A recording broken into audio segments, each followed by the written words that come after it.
3 days after open heart surgery, I sent a simple text asking my family to come pick me up and take me home. My son replied, "The football quarter is almost over. Take a taxi, Dad." They thought that message was the full stop to everything. By the time they started calling, I was already gone.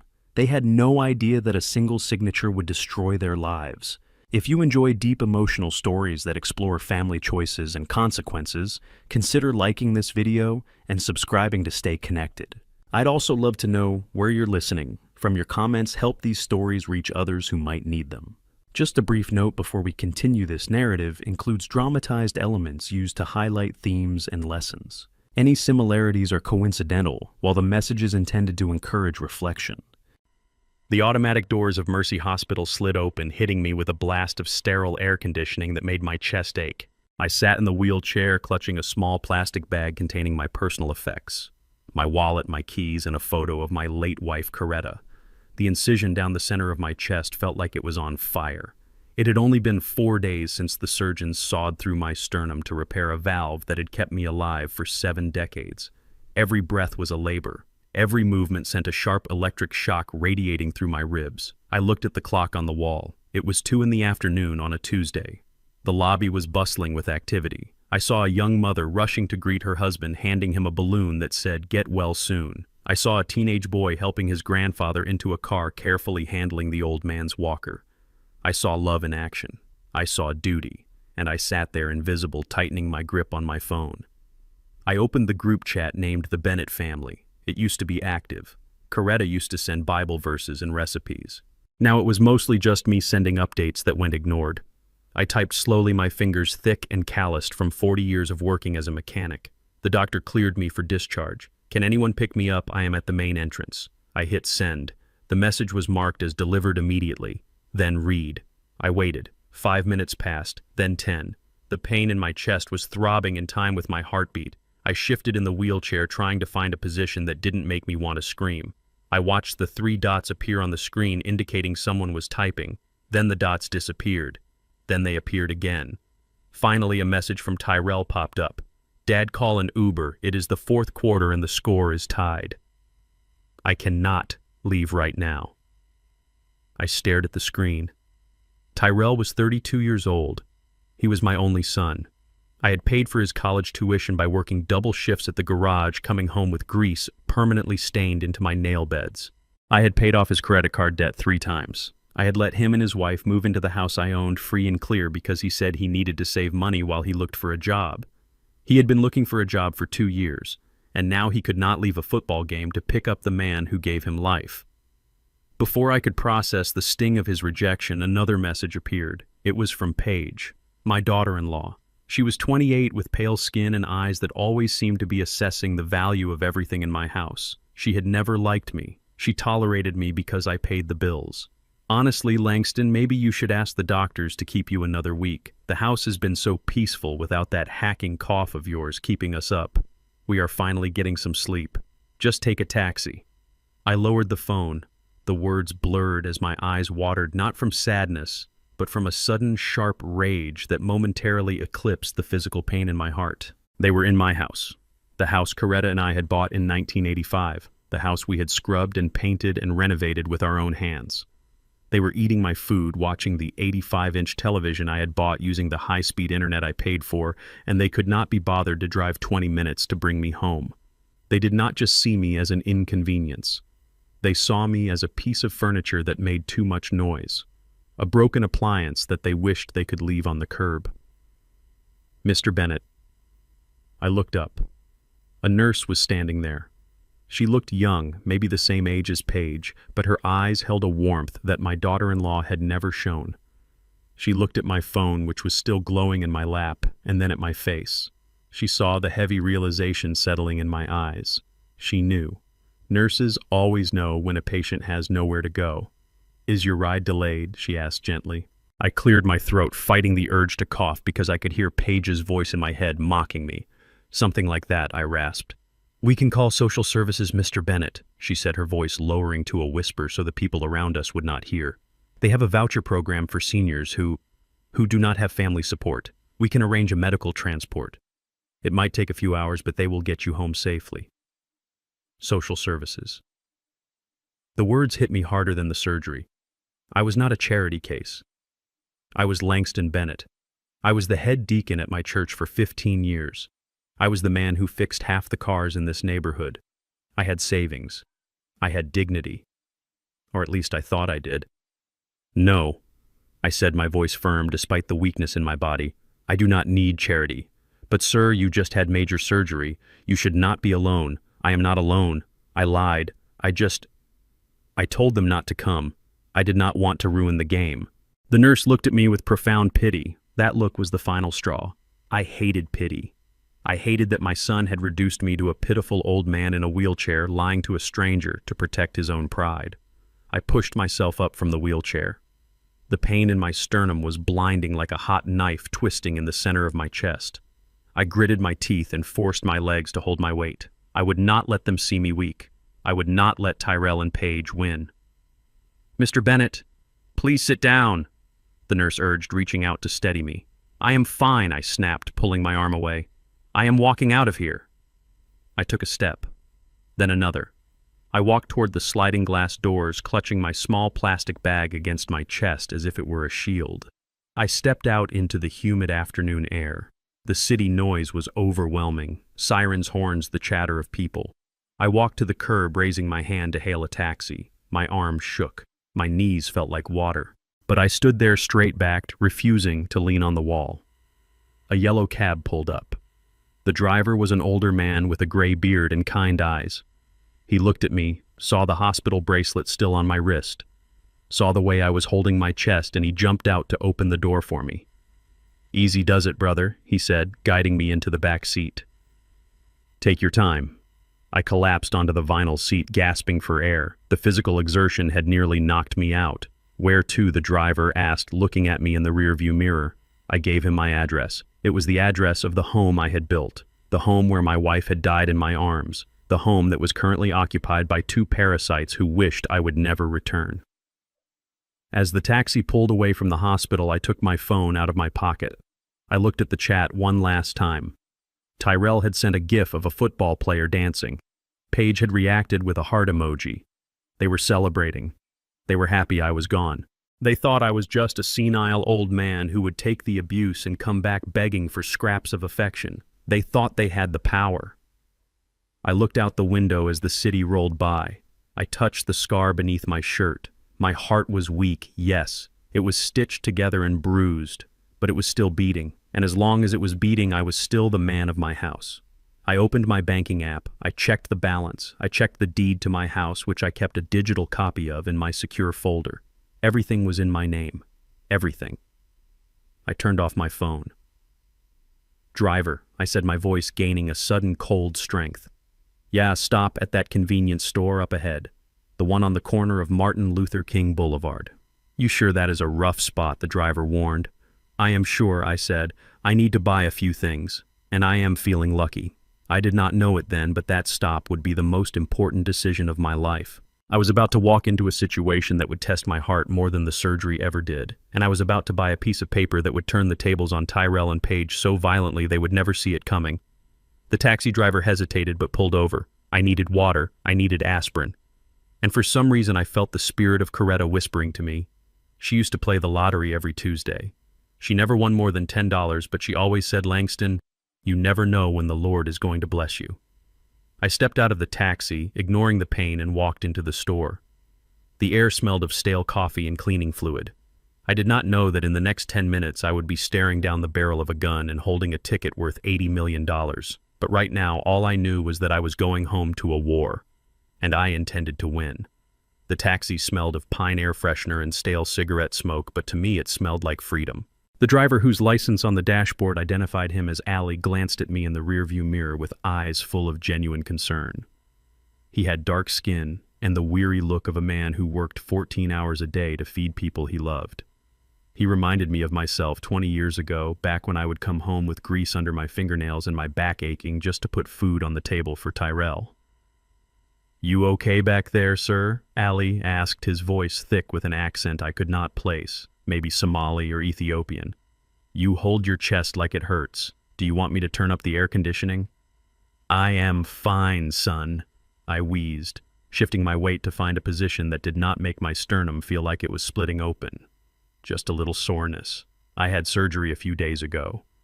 Surgery? Ali shook his head, his eyes widening. And nobody come for you. No son, no daughter. That is not right. In my country, the old men are kings. The family fights for the honor to drive them home. If my father was sick, I would sleep on the floor by his bed. I would not let him take a yellow cab. His words stung worse than the iodine on my incision. Here was a stranger, a man who probably had not seen his own father in years, giving me more respect in 5 minutes than my own son had given me in 5 years. Tyrell was probably still on the couch drinking the beer I paid for, screaming at the television while his wife complained about the air conditioning bill. It is a busy time, I lied, looking out the window to avoid Ali's gaze. Everyone is working. Ali did not say anything, but I saw him frown. He knew I was lying. We drove in silence for a few blocks until the brake lights ahead of us turned into a sea of red. Traffic was gridlocked. We were stuck on the edge of the east side, a neighborhood that had seen better days. The buildings were boarded up and graffiti covered the brick walls like scars. Young men stood on the corners watching the cars go by with hungry, desperate eyes. "Looks like we are stuck," Ali said, tapping the steering wheel. "There is a protest or an accident up ahead. We might be here a while." My throat felt like sandpaper. The hospital air had dried me out and the stress was making my mouth taste like old pennies. I looked to my right and saw a neon sign flickering in the twilight. A convenience store. It looked run down with bars on the windows and a door that looked like it had been kicked in a few times, but it was open. "I need water," I said, unbuckling my seatbelt. "I will be right back."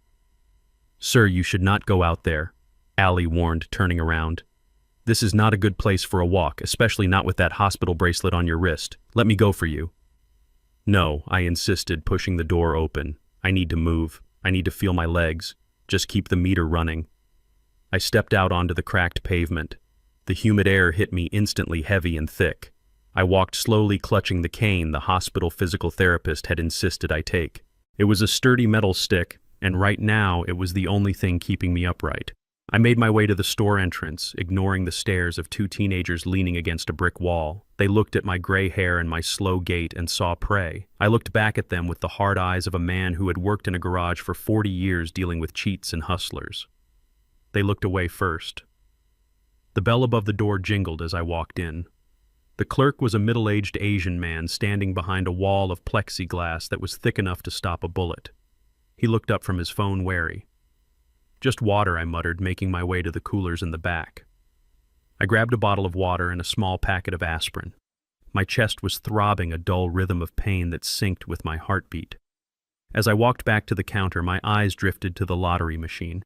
The Powerball jackpot was up to $80 million. Coretta used to play every week. She had a system. Her birthday, our anniversary, and the day we bought the house. She never won more than a free ticket, but she always said it was about hope, not money. Buying a ticket felt like talking to her. "Give me a Powerball too," I said, placing the water and aspirin on the counter.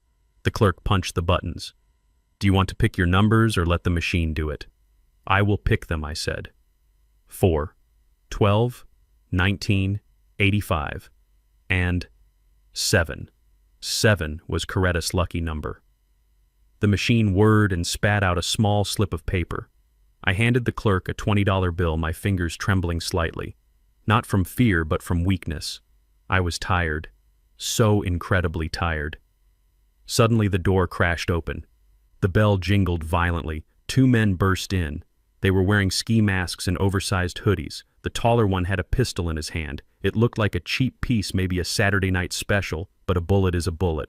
"Open the register," the gunman screamed, waving the weapon at the clerk. "Open it now or I will blow your head off." The clerk froze his hands in the air, his face draining of color. "Please take it all." The second man jumped over the counter and started shoving cartons of cigarettes into a duffel bag. I stood near the lottery machine, gripping my cane. I was invisible to them. Just an old man in the corner. A piece of furniture. Just like I was to Tyrell. Just like I was to Paige. "Hey, old man," the gunman shouted, turning toward me. "Drop the wallet, throw it on the floor." I looked at him. I looked at the gun shaking in his hand. He was young, maybe Tyrell's age. He was scared, but he was also dangerous. I slowly reached into my pocket. My chest screamed in protest. Faster, Grandpa, he yelled, taking a step toward me. Something inside me snapped. Maybe it was the medication. Maybe it was the pain. Or maybe it was the realization that I had spent my whole life being careful, working hard, playing by the rules, and I had still ended up alone in a convenience store facing a gun while my son watched football. I was done being a victim. I pulled out my wallet, but I let it drop to the side, distracting him for a fraction of a second. As his eyes followed the leather splashing onto the dirty tile, I shifted my weight. I was a mechanic. I knew about leverage. I knew about torque. And I knew that a metal cane swung with the full weight of a 200-pound man could break bone. I did not think. I swung. I brought the cane down in a vicious arc, aiming not for his head, but for his wrist. The sound was sickening, a loud crack like a dry branch snapping in a storm. The gunman screamed a high-pitched wail of agony, and the pistol clattered to the floor. Before he could recover, I drove the rubber tip of the cane into his stomach. It was a move I had learned in the schoolyard 50 years ago. He doubled over, gasping for air. The second robber popped up from behind the counter, eyes wide with shock. He saw his partner on the floor, writhing and holding a broken wrist. He saw me, a 70-year-old heart patient, standing there with teeth bared, breathing like a steam engine, holding a metal cane like a warrior's sword. He did not want to find out what I would do next. He vaulted back over the counter and bolted out the door, leaving his partner and the cigarettes behind. The gunman on the floor tried to reach for his weapon with his good hand. I stepped on the gun, pressing it down with my orthopedic shoe. "Stay down, son," I growled, my voice rumbling deep in my chest. "Unless you want me to break the other one." The clerk was already on the phone, shouting for the police. I leaned heavily against the counter, my vision swimming. The adrenaline was fading and the pain was coming back like a tidal wave. My chest felt like it was on fire. I gasped for air, clutching the counter to keep from falling. "Sir, sit down, please," the clerk said, running around the plexiglass to help me. "You saved me. You saved my life." I sat on a milk crate, breathing hard. The gunman was sobbing on the floor, nursing his arm. I looked at him and I did not feel anger. I felt pity. He was just another lost boy making bad choices. Just like Tyrell. Sirens wailed in the distance, getting closer. Blue and red lights flashed against the store windows. Within minutes, the place was swarming with cops. And then the cameras arrived. Apparently, there had been a news crew nearby covering the traffic jam. When they heard the police scanner call about a robbery in progress and an elderly victim fighting back, they descended like vultures. I walked out of the store, supported by a paramedic who wanted to take me back to the hospital. "No hospital," I insisted. "I am going home." A young woman with a microphone and perfect hair shoved her way to the front. "Sir, can you tell us what happened inside? We heard you fought off an armed robber with a cane. Is that true?" I looked at the camera. I saw the red light blinking. I knew this would be on the evening news. "I just wanted to buy some water," I said, my voice raspy and tired. "A man has a right to buy water without getting a gun shoved in his face." "You are a hero, sir," the reporter said. "You just had heart surgery, is that correct?" "Yeah," I said, 4 days ago. And you still took him down. That is incredible. What gave you the strength?" I touched the pocket of my shirt. The lottery ticket was there, crinkled and warm against my chest, right next to the long, angry scar that ran down my sternum. "I just wanted to go home," I said. "I have a son waiting for me." The lie tasted bitter. My son was not waiting. He was tolerating my existence. "Can we get your name, sir?" the reporter asked. "Langston Bennett," I said. The paramedics checked my vitals. My blood pressure was high, but my heart was holding steady. It was a tough old heart. It had survived grief, poverty, and betrayal. A robber was nothing compared to that.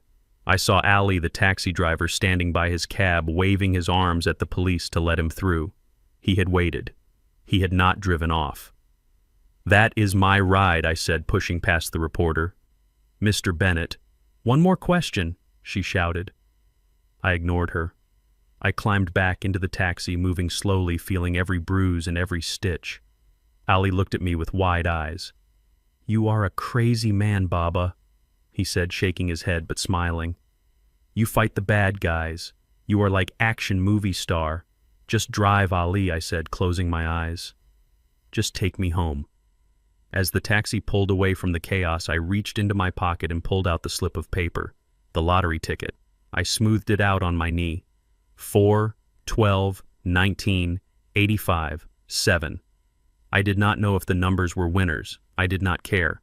I just folded the ticket carefully, making sure the corners were sharp, and slid it into my breast pocket directly over my heart.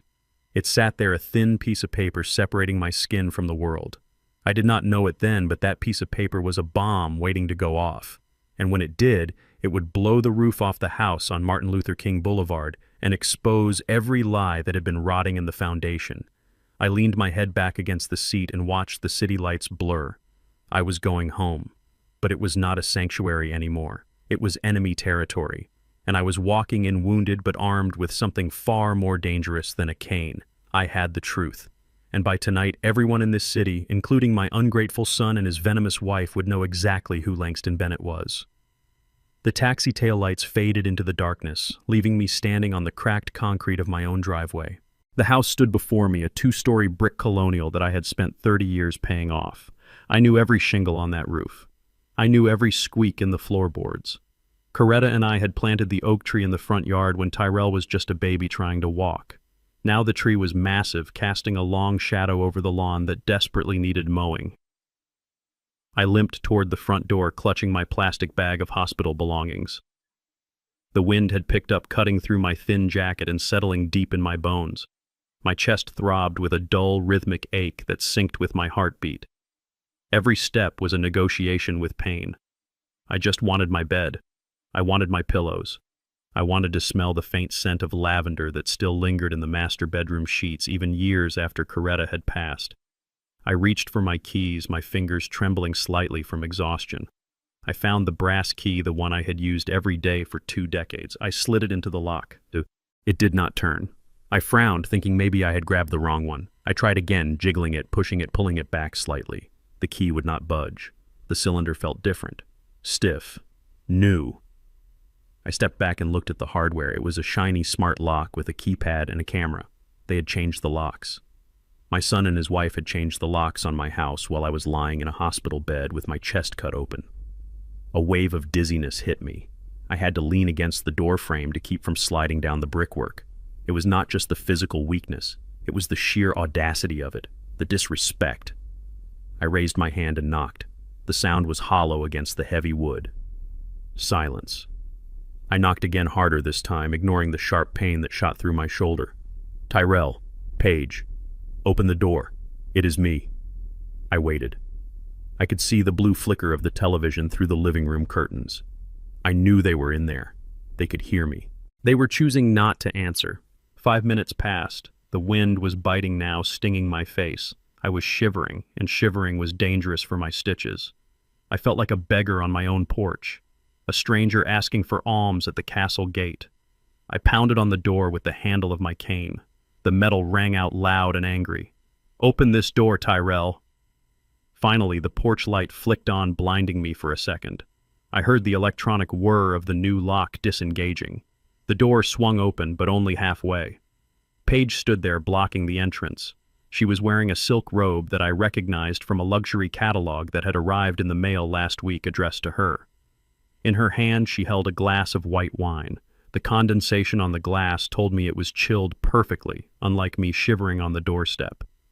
She looked me up and down, her expression hovering somewhere between annoyance and mild disgust. She did not step back to let me in. She did not ask if I was okay. She just took a sip of her wine and sighed. "You are making a lot of noise, Langston," she said. "The neighbors are going to complain." I tried to step forward, but she didn't move. "You changed the locks," I said, my voice raspy. "We had to," she replied breezily. "Security concerns. You know how it is in this neighborhood. We meant to give you the code later. We did not think you would actually be coming back so soon." She said coming back as if I were a guest who had overstayed his welcome, not the owner of the property. "Let me in, Paige," I said, gripping my cane until my knuckles turned white. "I need to sit down." She hesitated for a fraction of a second, as if weighing whether it was worth the effort to keep me out. Then she stepped aside, rolling her eyes. "Fine, but please try to be quiet. Tyrell is watching the game and he has had a long day. A long day. My son had a long day sitting on my couch while I was fighting off armed robbers and recovering from heart surgery."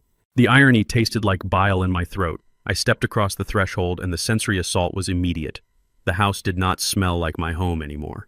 For 40 years, this house had smelled of lemon oil, pine wood, and the spices Coretta used to cook with. paprika, garlic, thyme. It was a warm, earthy smell. Now the air was thick with a cloying artificial scent, vanilla and heavy musk. I looked around.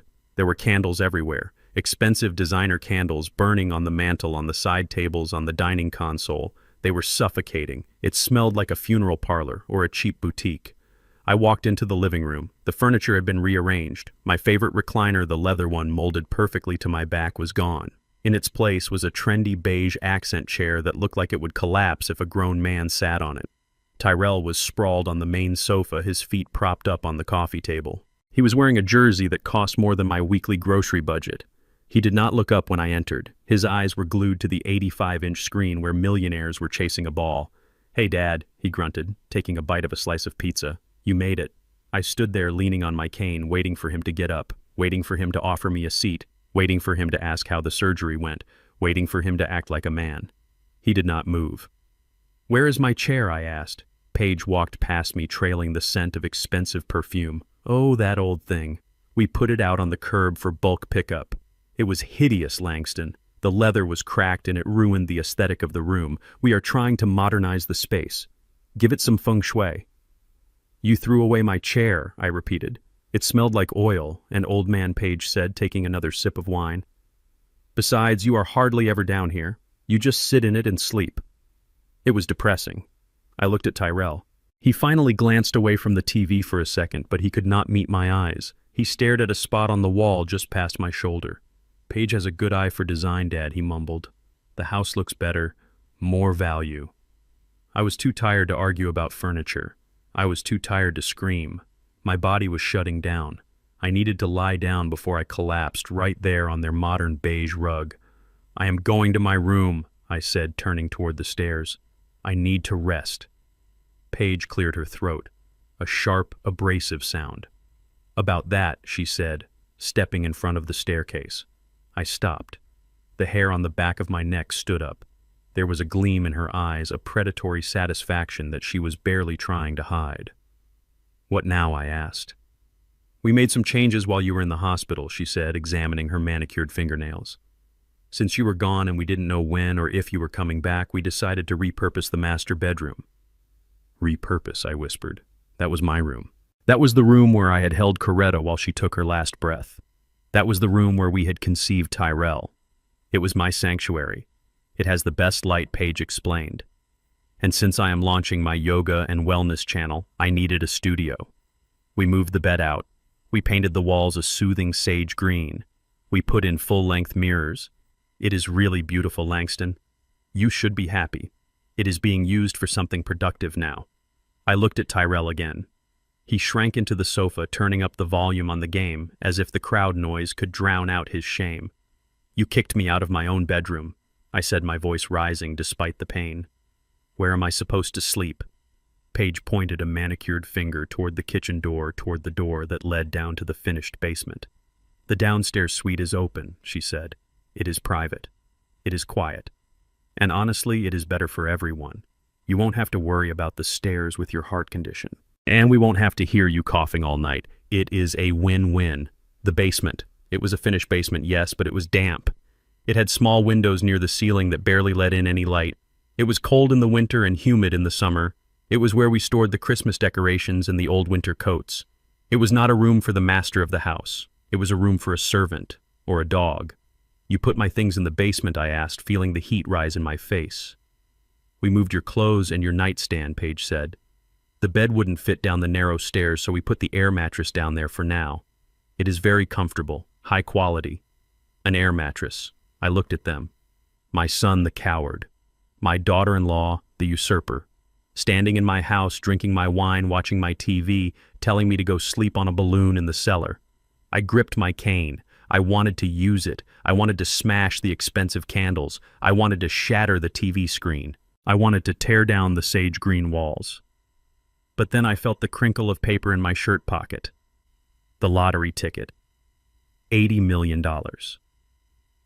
If I exploded now, if I kicked them out tonight, they would fight me. They would claim squatter rights. They would drag me through court. And in my condition, the stress might kill me before I ever saw a dime. No, I needed to be smarter. I needed to be cold. I took a deep breath. The pain in my chest flared hot and sharp, but I forced a smile, a tight, painful grimace. "You are right," I said. "The stairs are hard. The basement is better." Paige looked surprised. She had expected a fight. She had her claws out ready to scratch, but now she had nothing to strike. She looked disappointed. "Good," she said, sniffing. "I am glad you are being reasonable for once. Dinner is leftovers in the fridge if you are hungry. We already ate." I walked past them. I walked through the kitchen, which was filled with dirty dishes they hadn't bothered to wash. I opened the basement door. A draft of musty, cool air hit me. It smelled of mildew and neglect. I navigated the steep wooden steps one by one, clutching the railing. My legs were shaking so badly I almost fell twice. When I reached the bottom, I pulled the string for the single overhead bulb. The room was bleak. My clothes were piled in garbage bags in the corner. My nightstand was there, scratched from being dragged down the stairs. And in the center of the concrete floor was a deflated air mattress with a single thin blanket thrown over it. This was my homecoming. I sat on the edge of the mattress, which sank nearly to the floor under my weight. I was 70 years old. I had worked since I was 12, and this was what I had to show for it. I did not eat. I took my pain medication with a sip of warm water from the bathroom tap down the hall. I lay down on the plastic mattress, staring up at the unfinished ceiling. I could hear their footsteps upstairs.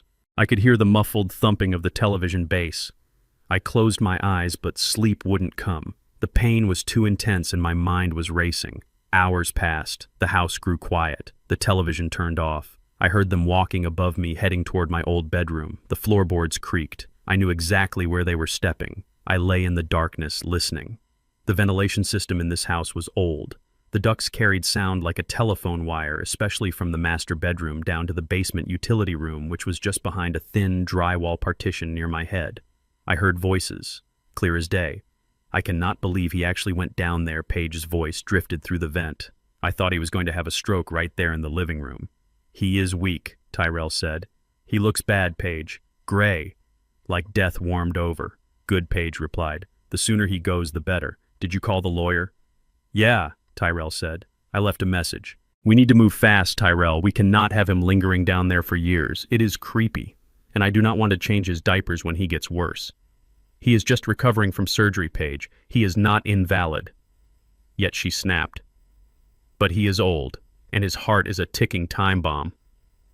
"Listen, I was looking at the assisted living facilities today." "You mean the nursing homes? Whatever. There is one on the state line. It is state-funded. It is cheap.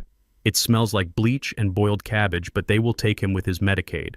We just need to prove he cannot take care of himself." "How do we do that?" "We document it. He is confused. He is aggressive. He falls.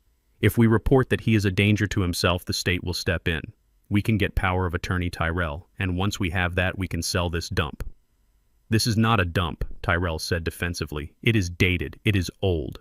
But the land is worth a fortune. We sell the house, put him in the facility, and use the equity to buy that condo downtown, the one with the pool, the one I actually deserve." I lay frozen in the dark. My breath hitched in my throat. They were not just being cruel. They were plotting. They were planning to erase me, to lock me away in a warehouse for the dying so they could cash out my life's work for a condo with a pool. I reached up and touched the pocket of my shirt where the ticket lay. State-funded facility. Boiled cabbage. I closed my eyes and a single tear leaked out, sliding into my ear. "Okay," Tyrell said. "Okay. We will do it next week. Let him heal a little first so it does not look suspicious." "Next week," Paige agreed. "Good night, babe." Silence fell over the house, the heavy silence of a tomb. But in the darkness of the basement, my eyes snapped open. The sadness evaporated. The grief for the son I thought I had burned away, leaving nothing but cold, hard ash. Next week. They thought they had a week. They thought they had time. They thought they were the predators and I was the prey. I sat up on the deflated mattress. My chest hurt, but I didn't care. I reached for my bag and pulled out the photo of Coretta. I kissed her smiling face. "I am sorry, honey," I whispered. "I tried. I really tried with him. But you cannot save something that is already rotten." I put the photo back. Then I pulled out the ticket. $80 million. They wanted to sell the house for $500,000. They wanted to throw me away for pennies. I realized then that I wasn't just going to leave. I wasn't just going to take my money and disappear. That would be too easy. That would be too kind. No, I was going to give them exactly what they wanted. I was going to give them the world. I was going to lift them up so high they could touch the clouds. And then when they were standing at the very top thinking they had won everything, I was going to pull the floor out from under them. I checked my watch. It was 3 a.m. I had work to do. I needed a lawyer, a specific lawyer, an old friend from the neighborhood named Steinberg, a man who was as crooked as a dog's hind leg when he needed to be, but loyal to the bone to his friends. I pulled out my phone and sent a text. Steinberg, I need you. Big job. Life or death. Meet me at the diner on 4th at 6 a.m. I lay back down, but I did not sleep. I stared at the ceiling, visualizing the layout of the house, visualizing the deed, visualizing the look on Paige's face when the hammer finally fell. Let them have the master bedroom tonight. Let them dream of their condo and their pool, because tomorrow the old man in the basement was going to start a fire. And by the time he was done, the only thing left of their dreams would be smoke. The smell of garlic butter and seared beef drifted down through the floorboards, and it felt like a physical slap to my face. I sat on the edge of the deflated air mattress in the damp basement, clutching a slice of stale white bread I had found in the back of the pantry. My dinner was this dry bread and a glass of lukewarm water from the bathroom tap. My stomach growled a low rumble of hunger that echoed in the empty room. Upstairs, the sounds of a feast were in full swing. I heard the distinct clink of heavy silverware against china. They were using Coretta's good plates, the ones with the gold rim that she only brought out for Thanksgiving and Christmas. They were cutting into steaks using my wife's treasured porcelain for a Tuesday night dinner, while I rotted in the cellar like a discarded piece of trash. I took a bite of the bread. It stuck to the roof of my mouth, dry and tasteless. I swallowed it with difficulty, feeling it slide past the lump of anger in my throat. I was not just hungry for food, I was starving for respect. But that night the menu only offered humiliation. I heard Tyrell laugh. It was a full belly laugh, the kind he used to share with me when we worked on cars together. Now he was laughing at something Paige said. Her voice was shrill and excited, piercing through the floor. They were celebrating their future. They were toasting to the master bedroom they had stolen and the condo they planned to buy. They were celebrating a life without me. The dampness of the basement seeped into my bones, making my surgical scars ache with a sharp, biting pain. I finished the bread and drank the water, staring at the gray concrete wall. I was the man who had built the foundation of this house, and now I was imprisoned beneath it. Suddenly, the volume on the 85-inch television upstairs increased. The floorboards vibrated with the sound. I heard the familiar jingle of the 6 o'clock news. I shifted on the mattress, trying to get comfortable, but my ears were strained toward the ceiling. Then the anchor's voice boomed through the thin floor. Tonight, a local hero. Oh. A 70-year-old man recovering from open heart surgery fights off armed robbers at a convenience store on the east side. I stiffened. My heart began to pound against my ribs. Upstairs, the clinking of silverware stopped. Silence fell over the dining room. Then Tyrell shouted, "Babe, look, it is Dad." I waited. For a split second, a foolish part of me waited for the pride. I waited for my son to say, "That is my father. That is the man who raised me." Instead, Paige cackled. It was a cruel, high-pitched sound. Look at him. He looks like a homeless person waving a stick around. God, Tyrell, he is embarrassing us on national television. Look at his hair. He looks deranged. Tyrell laughed too, joining in the mockery. He really does look crazy. I hope nobody recognizes the last name. Can you imagine the guys at the gym seeing this? My dad, the vigilante grandpa. They were mocking the man who had saved a life. They were laughing at my survival. My heart hardened into stone. The last ember of affection I held for them was extinguished right there in the dark. I did not care anymore. I just wanted them to stop talking. Then the news anchor shifted gears, and in a twist of fate, that very same convenience store on Martin Luther King Boulevard is the location where the single winning Powerball ticket was sold this afternoon. The jackpot stands at $80 million. My hand flew to my chest pocket. The ticket was warm against my skin right next to my scar. I pulled it out. The darkness of the basement was thick, but a sliver of light from the street lamp outside cut through the high, narrow window. It was just enough. I squinted at the paper, my hands trembling not from age but from the sheer magnitude of the moment. 4, 12, 19, 85, 7. My breath caught in my throat. The air left the room. I looked again. The numbers were there. Black ink on white paper. I had the ticket. I had the $80 million. Upstairs, the anchor continued. Check your pockets, folks. If you bought a ticket at Al's Market today between 2 and 3 p.m., you might be richer than God. The silence upstairs was sudden and absolute. It was the heavy, suffocating silence of a bomb falling right before the explosion. Then a chair scraped violently against the hardwood floor. Tyrell Page shrieked. Her voice was not mocking anymore. It was hysterical, edged with a frantic greed. Your dad was there. He was there at 2:30. The news said he was buying water and aspirin. Tyrell's heavy footsteps pounded across the floor, pacing back and forth. No way. Dad never plays the lottery. Mom did. Not him. He thinks it is a tax on the poor. He is old, Tyrell Page yelled. Old people do exactly what their dead wives did. He misses her. What if he played her numbers? What if he bought a ticket? I sat in the dark, clutching $80 million, listening to my son and his wife hyperventilate over money they thought belonged to them. I heard them running around the room. I heard them opening drawers. They were looking for something. They were looking for proof. The realization hit me with the force of a physical blow.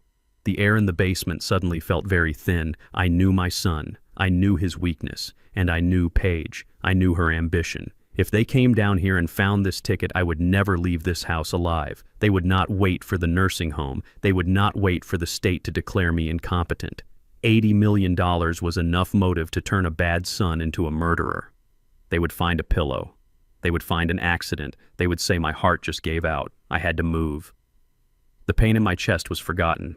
Adrenaline flooded my veins, cold and sharp. I folded the ticket carefully, making it as small as possible, and put it inside my sock deep against my ankle bone. I grabbed my small plastic hospital bag. I put the photo of Coretta inside. I found the original deed to the house, which I had hidden in an old rusted toolbox they never touched because it was too dirty for their delicate hands. I shoved that in too. Above me, the argument was escalating. Go ask him, Paige screamed. Go down there and check his pockets. I am not going down there, Tyrell yelled back. You go. He is weird right now. He might hit me with that cane. We need to know. Tyrell Page hissed. $80 million. Do you know what we could do with that? We could buy the whole building, not just the condo. Go down there. While they screamed about who would come down to interrogate me, I moved toward the back door of the basement. It was a bulkhead door leading out to the backyard. It was heavy steel rusted shut from years of disuse. I gritted my teeth. I pushed. My chest screamed in protest, the stitches pulling tight against my skin. I pushed harder, ignoring the agony. The rusty hinges groaned a low metallic screech, but the sound was masked by Paige throwing a wine glass against the wall upstairs. The door gave way. I slipped out into the cool night air. The grass was wet against my ankles. I did not look back at the house. I did not look at the warm glow of the kitchen window where my family was plotting to strip search me. I hobbled through the backyard, past the overgrown garden Coretta used to tend toward the dark alleyway. I was leaving my home. I was leaving the life I had built for 40 years, but I was taking my dignity and $80 million with me. I reached the street and kept walking one painful step at a time, staying in the shadows until the house was just a dark shape behind me. I was a ghost now, a rich, vengeful ghost, and they would not see me again until I was ready to bring their world crashing down. The marble lobby of the Grand Ellington Hotel was so polished I could see the reflection of my worn sneakers on the floor. I walked up to the front desk, clutching my plastic hospital bag like a drifter who had wandered in from the cold. The concierge, a young man with a stiff collar and a stiffer upper lip, looked me up and down. His eyes lingered on my wrinkled clothes and the cane in my hand. I could see the dismissal forming on his lips, the polite request for me to leave the premises. Before he could speak, I pulled out my wallet and slapped my black credit card on the counter. It was the one card I had kept secret from Tyrell, a remnant of the days when I ran my own shop and had impeccable credit. I want the presidential suite, I said, my voice rough but commanding, for a week. And I want a bottle of your finest bourbon sent up, not for drinking, just for looking at. The clerk's demeanor changed instantly. The plastic smile snapped into place. Of course, Mr. Bennett. Right away, sir. 10 minutes later, I was standing in a room bigger than the entire ground floor of my house. There were floor-to-ceiling windows overlooking the city skyline. The bed was a cloud of white linen. The bathroom had a tub deep enough to swim in. I sat on the edge of the bed, and for the first time in 4 days, I breathed. The air here didn't smell of mildew or cheap vanilla candles. It smelled of lavender and money. I took a long, hot shower, letting the water scald the memory of that damp basement off my skin. I scrubbed away the grime of the alleyway. When I stepped out, I wrapped myself in a robe that felt like a hug from an old friend. I sat in a velvet armchair by the window and finally turned my phone back on. It vibrated so hard against the glass table it sounded like a drill. The screen lit up with a chaotic stream of notifications, 99 missed calls, 57 text messages. The sheer volume of their panic was satisfying. I opened the messages. Tyrell. Dad, where are you? We are so worried. Please pick up. Tyrell. We saw the news. Is it true? Do you have the ticket? Paige. Dad, please come home. The basement was just temporary until we fixed up the guest room. We love you. Paige. We are family Langston. Do not let strangers turn you against us. Call us back immediately. I scrolled through the lies. Just hours ago, I was a nuisance, a coughing old man to be hidden away. Now, I was dad. I was beloved. I was family. The hypocrisy was nauseating. They were not worried about my heart. They were worried about the $80 million walking around the city without their supervision. They were terrified I would die before they could get my signature on a check. I did not reply. Let them sweat. Let them stare at the empty basement and wonder if their golden goose had flown the coop for good. I ordered a steak from room service, a ribeye medium rare with asparagus. I ate it slowly, savoring every bite using heavy silver cutlery that felt substantial in my hand. I was not a prisoner in a cellar. I was Langston Bennett, and I was about to go to war. The next morning I met Steinberg at a diner 3 blocks from the hotel. Steinberg was 75 years old, a Jewish lawyer who had been practicing since before civil rights were fully codified. He wore a suit that was 20 years out of style and had a mustard stain on his tie, but his eyes were sharp as razors. We had known each other for 30 years. He had helped me with the deed to my house, and I had fixed his Cadillac more times than I could count.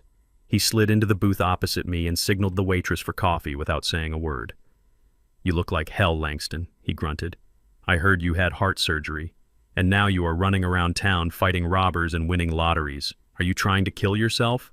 I pulled the folded lottery ticket from my sock and slid it across the table under a napkin. Check the numbers, Steinberg. Tell me I am not dreaming. Steinberg peeked under the napkin. He adjusted his thick glasses. He looked at the ticket, then pulled out his phone to check the winning numbers. He went still. He looked up at me and let out a long, low whistle. 80 million, he whispered. Mazel tov, my friend. You effectively own the city. Why do you look like you are attending a funeral? Because my son wants to kill me for it, I said. I told him everything. The text messages at the hospital, the changed locks, the basement, the conversation I overheard about the nursing home, the plan to declare me incompetent. Steinberg listened, his face hardening into a mask of cold fury. He hated bullies, and he hated ungrateful children even more. If you cash this ticket today, Langston, you lose, Steinberg said, tapping the table with a knobby finger. What do you mean? It is my ticket. It is your ticket, but you are a man recovering from major surgery who was just involved in a violent altercation. If you claim this money, Tyrell and his wife will file an emergency petition for guardianship. They will say the anesthesia scrambled your brains. They will say the trauma made you unstable. They will find a crooked doctor to testify that you cannot manage your own affairs. A judge might freeze the assets while they investigate, and during that investigation you could have a tragic accident on the stairs. Do you understand me? I felt a chill that had nothing to do with the air conditioning. They would use the legal system to put a leash on me. So what do? I asked. We set a trap. Steinberg said, a wicked grin spreading across his face. We make them believe you are exactly what they say you are. Confused, senile, weak. We make them think the ticket is lost or that you are too out of it to cash it. Why? Because greedy people make mistakes when they think they have won, Steinberg explained. We need to insulate your assets before the money hits your account. We need to get them to sign a document voluntarily disinheriting themselves. How in the world will I get them to do that? We create a trust, Steinberg said, the Bennett Family Trust. I will draft the papers. We tell them that in order to avoid the 40% inheritance tax, which is a lie, but they are too stupid to know that we need to consolidate all family assets into the trust before the lottery winnings are deposited. We tell them that the trust requires the current deed to the house and any other assets to be signed over to you, the grantor, to trigger the tax loophole. They will sign over the house to get the 80 million I realized. They would sign over their own souls for 80 million. Steinberg chuckled. They will think it is just a formality. A paper shuffle. Once they sign the quitclaim deed on the house and sign the waiver of beneficiary rights to the trust, they are legally entitled to nothing. The trust will be revocable only by you. And the moment the money clears, we evict them. It was brutal. It was ruthless. It was perfect. Draw it up, I said. One more thing, Steinberg warned. You have to sell the performance, Langston. You have to go back there and be the doddering old fool they want you to be. You have to let them abuse you for a few more days. Can you do that? Can you swallow your pride? I thought about the basement. I thought about the air mattress. I can do it, I said. Good. Go to the bank. Put the ticket in a safety deposit box. Do not walk around with $80 million in your sock. Make a photocopy. A bad one. Something blurry. Use that as your prop. And Langston, be careful. These people are not your family anymore. They are sharks, and you are swimming in their tank. I left the diner and went straight to the First National Bank. I rented a box. I placed the ticket inside the metal drawer. It looked just like a piece of paper, but it felt heavy like a brick of gold. I locked it away. Then I went to the business center in the hotel. I made a photocopy of the ticket, then I crumpled it up, smoothed it out, and rubbed a little coffee stain on the corner. It looked old. It looked neglected. I went back up to my room and stood in front of the full-length mirror. I looked at the man staring back at me. He looked strong. Too strong. I slumped my shoulders. I let my jaw go slack. I widened my eyes to give them a vacant, watery look. I practiced a tremor in my right hand. Where is my ticket? I mumbled to the mirror, my voice pitching up into a confused whine. I had it right here. Did I lose it? I practiced until I believed it myself. I practiced until the strong, capable mechanic was gone, and in his place stood a fragile, confused old man who needed help tying his shoes. I was ready. I packed my bag. I checked out of the hotel. I took a deep breath, filling my lungs with the expensive air one last time. I was going back to the house on Martin Luther King Boulevard. I was going back to the basement, but this time I wasn't the victim. I was the actor in the final act of a tragedy, and Tyrell and Paige didn't even know they had already been cast as the fools. I walked out to the taxi stand and gave the driver the address. It is showtime, I whispered to myself. The taxi rolled up to the curb of the house on Martin Luther King Boulevard, and before the wheels even stopped moving, I saw the front door fly open. Tyrell sprinted down the driveway like he was trying to catch a touchdown pass in the Super Bowl. He was wearing a fresh polo shirt and chinos, looking like the picture of a dutiful son. Paige was right behind him, standing on the porch with a smile so wide and bright it looked like it had been painted on by a clown. I sat in the back seat and took a deep breath. I let my shoulders slump forward. I relaxed my jaw until my mouth hung slightly open. I let my hands tremble. The strong man who had faced down a robber was gone. In his place sat a confused, fragile old man who had just wandered home. Ali, the taxi driver, looked at me in the rearview mirror, confused by my sudden transformation.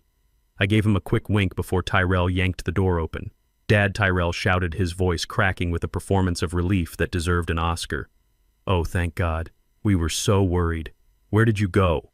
Why did you not answer your phone? I blinked at him, slowly dazed. Tyrell. I rasped, my voice weak. Is that you, son?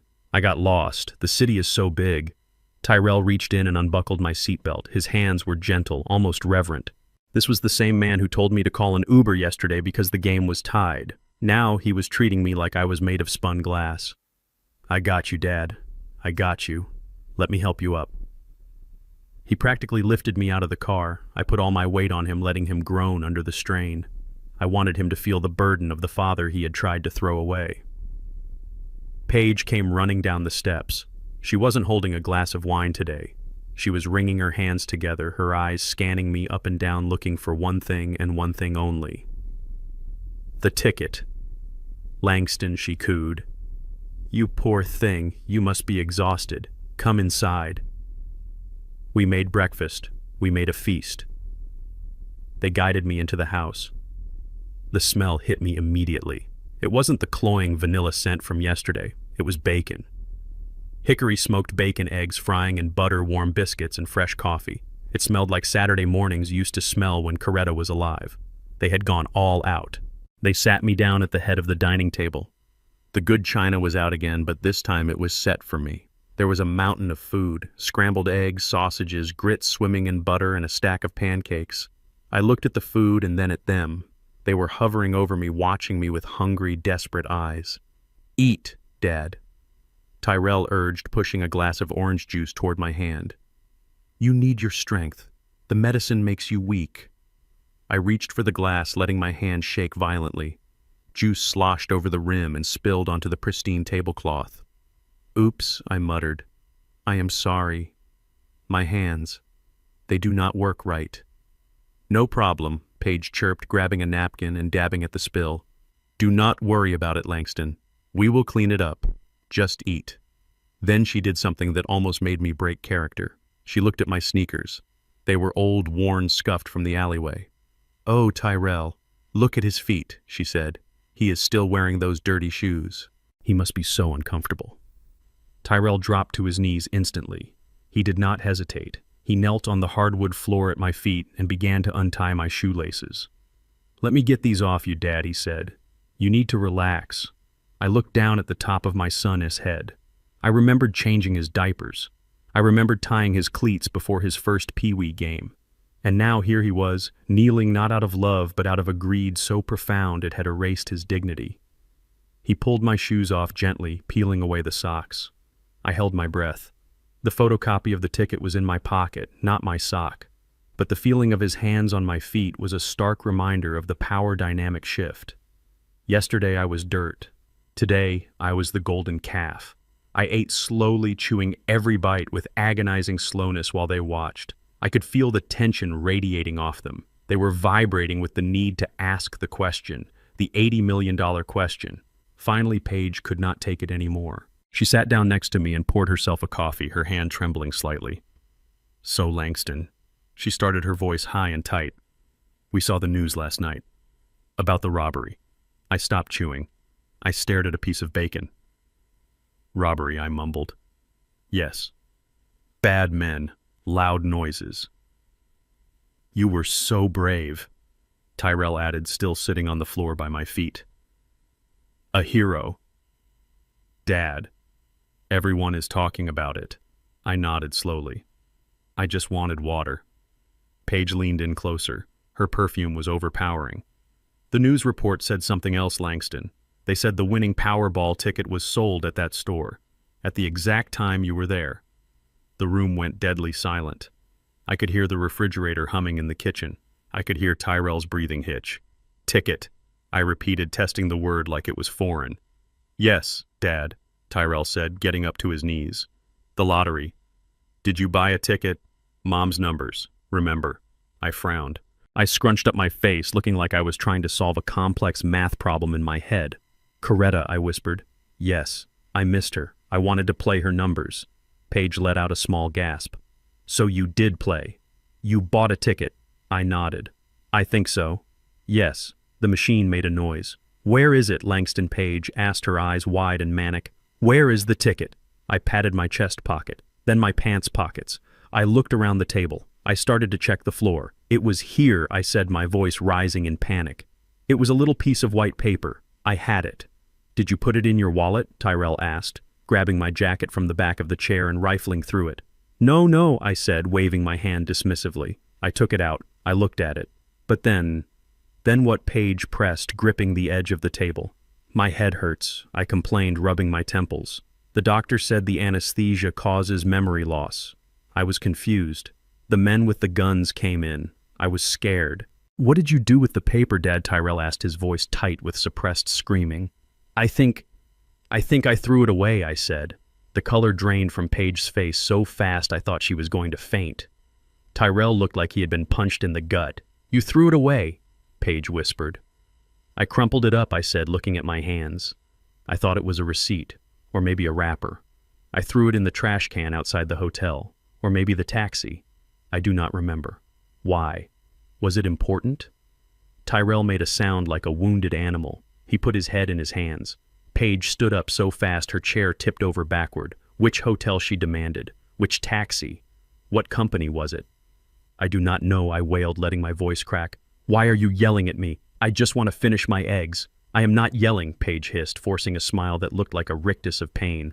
I am just asking. Think, Langston. Think hard. Did you put it in your pocket? Maybe the other pocket. I checked again. I pulled out the lint. I pulled out a used tissue. I pulled out the crumpled photocopy I had made at the hotel, the one with the coffee stain and the blurry numbers. Oh, here is a paper, I said, holding it up. But this is just trash. See, it is all wrinkled. I moved to toss it onto the table, but Tyrell lunged for it. He snatched it out of my hand like a starving dog grabbing a bone. He smoothed it out on the tablecloth. Paige hovered over his shoulder. I watched their eyes scan the blurry ink. 4, 12, 19, 85, 7. Oh my God, Paige breathed. Oh my God, Tyrell, this is it. This is the ticket. Tyrell looked at the paper, then at me, then back at the paper. It looks weird, he said. It looks like a copy. Or old. I spilled coffee on it, I said, innocently. At the hotel. Is that the ticket? Did I win $10? $10? Paige laughed a hysterical, bubbling sound. You won $80 million, Langston. $80 million. I dropped my fork. My jaw fell open. $80 million, I repeated. That is a lot of money. We can fix the roof. We can buy 1,000 roofs, Tyrell shouted, grabbing my face and kissing my forehead. Dad, you are a genius. You are a millionaire. We are millionaires. We, I thought. There it was. Wait, Paige said, snatching the photocopy from Tyrell. This is barely legible, and it is crumpled. We have to be careful. If the barcode is damaged, they might not accept it. Where is the original Langston? Is this the only one? I think so, I said, rubbing my eyes. My head hurts so bad. I need to lie down. No, you cannot lie down, Paige said. We need to find the original. Is this the original or a copy? It feels like regular paper. I closed my eyes and swayed in the chair. I feel dizzy, I moaned. My heart. Tyrell looked at Paige. Let him rest, babe. We have the numbers. Even if this is a copy, he must have the original somewhere. Maybe in his bag. Maybe in the other pants. Paige looked at the paper, then at me. She was calculating. She was weighing the risk of pushing me too hard versus the risk of losing the money. Okay, she said. Okay. Dad, you rest. We will take care of you. We will find everything. Tyrell helped him to the living room, not the basement. I let Tyrell help me to the sofa, the comfortable one, the one he had been hogging for years. I sat down and groaned, lifting my legs. My feet, I complained. They are swelling up again. The doctor said, I need circulation. Tyrell stood there, hovering, unsure of what to do. Rub them, I said, pointing to my swollen ankles. What Tyrell asked. My feet, I said. Rub them. The doctor said, massage helps the heart, unless you want me to have another attack right here. Tyrell looked at Paige. Paige nodded sharply, mouthing the words, 80 million. Tyrell sighed. He sat on the coffee table. He took my foot, the one with the dry skin and the thick yellow nails, and he placed it in his lap. He started to rub. Harder, I commanded. It hurts deep in the bone. My son, who thought he was too good to work, who thought manual labor was beneath him, began to massage my feet with the intensity of a man trying to scrub away his sins. I leaned back and closed my eyes, hiding the gleam of triumph. Paige, I called out. Yes, Langston, she answered from the kitchen where she was frantically searching my hospital bag. I am hungry again, I said. But not for eggs. I want soup. We have canned soup, she said. No, I said. I want Coretta S soup, the Southern-style chicken stew, the one with the homemade dumplings. It takes about 4 hours to make. You have to chop the celery very fine, and you have to debone the chicken by hand. Paige froze. I knew she hated cooking. I knew she hated touching raw meat. She bought pre-cut vegetables and ordered takeout. Langston, that takes all day, she said, her voice tight. It comforts me, I said, letting my voice tremble. It makes me feel safe. When I feel safe, I remember things better. Maybe I will remember where I put the other papers. The bait was taken. "I will start it right now," she said, slamming a cabinet door. I sat there on the soft sofa getting a foot massage from my son while my daughter-in-law chopped onions in the kitchen, cursing under her breath. I watched the dust motes dancing in the sunlight streaming through the window. I remembered the basement. I remembered the air mattress. "A little to the left, Tyrell," I said, closing my eyes, and used two hands. "Do not be lazy." They wanted the money. They wanted the power. Well, they were going to work for it. They were going to serve the man they tried to bury. And when they were exhausted, when they had given me everything they had, I was going to show them exactly what their service was worth. Nothing. The chicken soup was salty and the dumplings were undercooked, but I ate every bite while Paige watched me with the intensity of a hawk circling a field mouse. I wiped my mouth with the linen napkin and let out a long, weary sigh. My gaze drifted toward the wall of bookshelves in the den. It was Coretta's library. She had spent 40 years collecting first editions, paperback mysteries, and history books. It was her sanctuary, and since she passed it had gathered nothing but dust because Tyrell and Paige did not read anything that did not appear on a phone screen. "You know," I said, my voice trembling just enough to sell the performance, "I think I might have put that paper in a book." The silence in the room broke instantly. Paige dropped the dish towel she was holding. Tyrell froze mid-massage on my left foot. "A book," Tyrell asked, his eyes darting to the hundreds of volumes lining the walls. "Which book, Dad?" I frowned, rubbing my temples as if the effort of thinking was physically painful. "I do not know, son." I was confused. The doctors said the anesthesia messes with the short-term memory. I just remember opening a book, maybe a blue one, or a red one. I wanted to keep it safe, like pressing a flower. Paige was already moving. She marched into the den, her eyes scanning the shelves with a mixture of greed and exhaustion. There were easily 500 books on those shelves. "Well," she said, snapping her fingers at Tyrell, "do not just sit there rubbing his feet. Start looking." "What about Dad?" Tyrell asked. "He is fine," Paige hissed. "He ate his soup." "Get up, Tyrell. We have to find that ticket."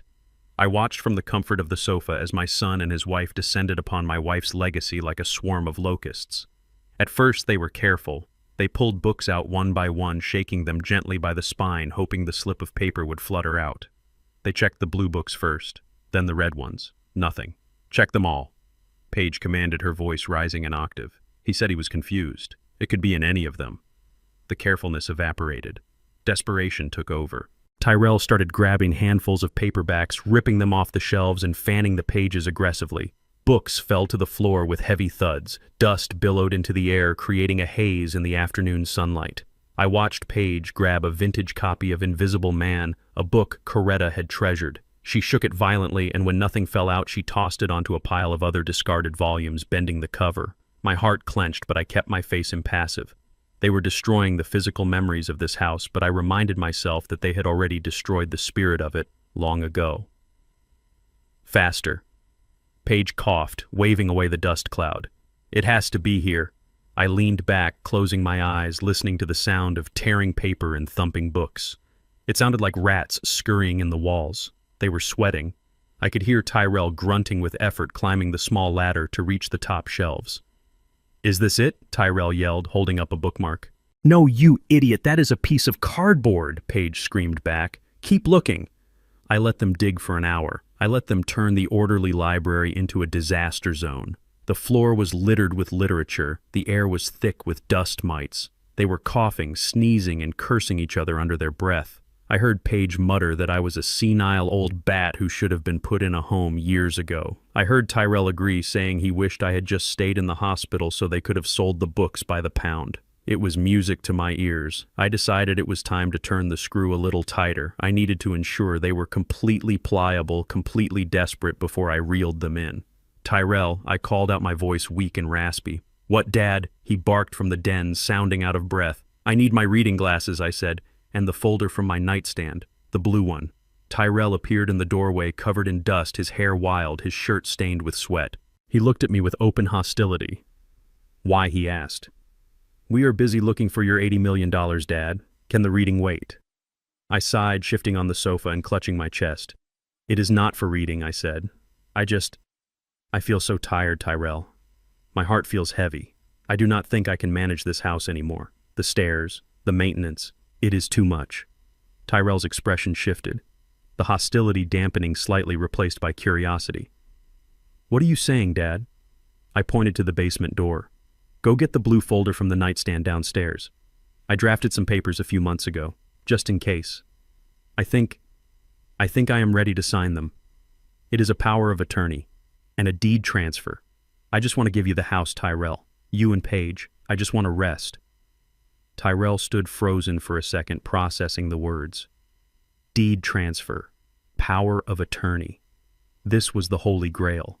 This was what they had been plotting for in the dark. This was the condo with the pool. He did not walk to the basement. He ran. I heard him thundering down the stairs. Moments later, he sprinted back up, clutching the blue folder I had planted there before I left for the hospital. It contained a very official-looking document that I had typed up myself using legal jargon I found on the internet.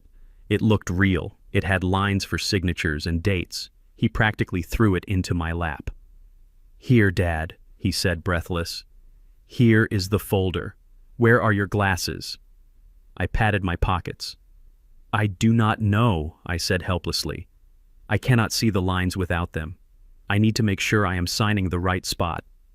Paige appeared in the doorway holding a copy of War and Peace by the cover, letting the pages hang open. She saw the folder. She saw the look on Tyrell's face.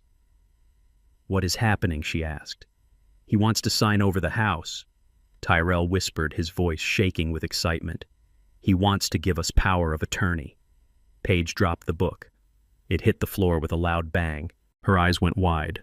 She looked at me, and suddenly the venom was gone, replaced by that sickly sweet mask she wore when she wanted something. "Oh, Langston," she cooed, rushing over to me, ignoring the dust on her clothes.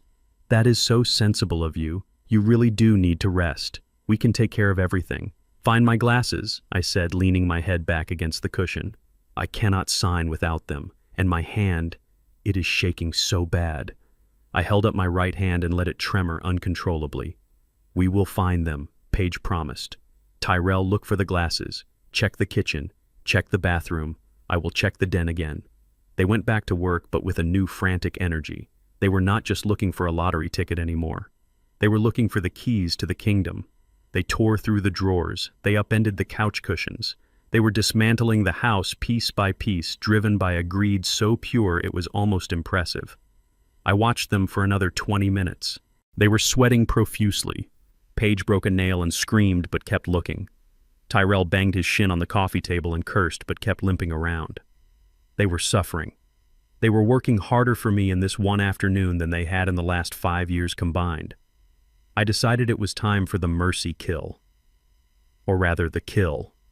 "Wait," I said, sitting up straight. They both froze, turning to look at me. "What is it?" Dad Tyrell asked, wiping sweat from his forehead. I remember I said slowly, my eyes widening as if a memory had just surfaced from the fog of my senility. "You remember the glasses?" Paige asked. "No," I said. "The ticket." The room went deadly silent. "The Bible," I whispered. "Coretta's Bible. The big leather one. I put it in there to bless it." Tyrell and Paige looked at each other. Then they looked at the den. There was one shelf they hadn't touched yet, the top shelf in the center where the oversized family Bible sat collecting dust. It was the only book Coretta had forbidden anyone from moving. Tyrell lunged for the ladder. Paige was right on his heels, grabbing his belt loop. "Move, Tyrell!" she shrieked. "Get it!" Tyrell scrambled up the ladder. He grabbed the heavy leather book. It was thick, bound in black leather with gold lettering. He almost dropped it in his haste. He climbed down, jumping the last 2 steps. Paige snatched it from his hands. She placed it on the coffee table right in front of me. Her hands were shaking so hard she could barely open the cover. "Open it," I commanded softly. She flipped the cover open.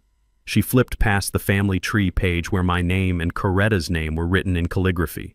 She flipped past the Old Testament. She flipped through the Psalms, and there it was. Pressed between the pages of Proverbs, right at the verse that says, "Greedy men bring trouble to their families," lay the slip of paper. It was the photocopy I had made at the hotel, crumpled and stained to look authentic. Paige let out a scream that sounded like a steam whistle. "There it is," she yelled, grabbing the paper. "There it is." She held it up to the light. Tyrell crowded around her. They were laughing. They were hugging. Tyrell actually lifted Paige off the ground and spun her around. "We found it." Tyrell shouted, tears streaming down his face. "We found it. We are rich. We are rich." They were jumping up and down in the middle of the ruined library, surrounded by the desecrated remains of my wife's collection, celebrating their victory. They looked at me with eyes full of triumph. They thought they had won. They thought they had the money, and the house, and the power. Before I reveal what happened next, pause for a moment and comment the number 80 below. So I know you're still here with me, then keep watching, and you'll understand why that number matters and what follows. And just a quick note, parts of the story ahead are shaped for narrative and reflection and may not fully reflect real events. If that's not for you, this is a good place to stop watching. I smiled a weak, confused smile. Did we win? I asked, my voice trembling. Yes, Dad, Tyrell said, rushing over and hugging me so hard my ribs ached. We won. You won.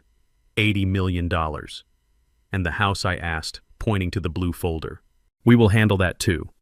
Tyrell promised, pulling away. We will call the lawyer right now. We will get everything sorted. You do not have to worry about a thing. Good, I said, closing my eyes and letting my head drop back. Good. I am so tired. You rest, Dad. Paige said, her voice dripping with satisfaction as she smoothed out the crumpled photocopy. You just rest. We are going to take care of everything. I listened to them celebrating in the kitchen, popping open a bottle of champagne they had likely bought with my credit card. I listened to them planning their new life. I sat alone in the living room, surrounded by the mess they had made. I looked at the blue folder in my lap.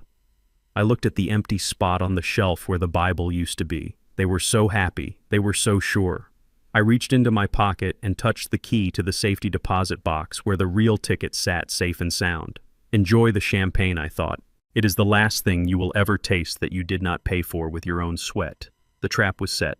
The bait was taken. Now all I had to do was wait for the lawyer to arrive and spring the steel jaws shut. The doorbell rang at exactly 4 in the afternoon, cutting through the champagne-fueled celebration in the living room like a knife.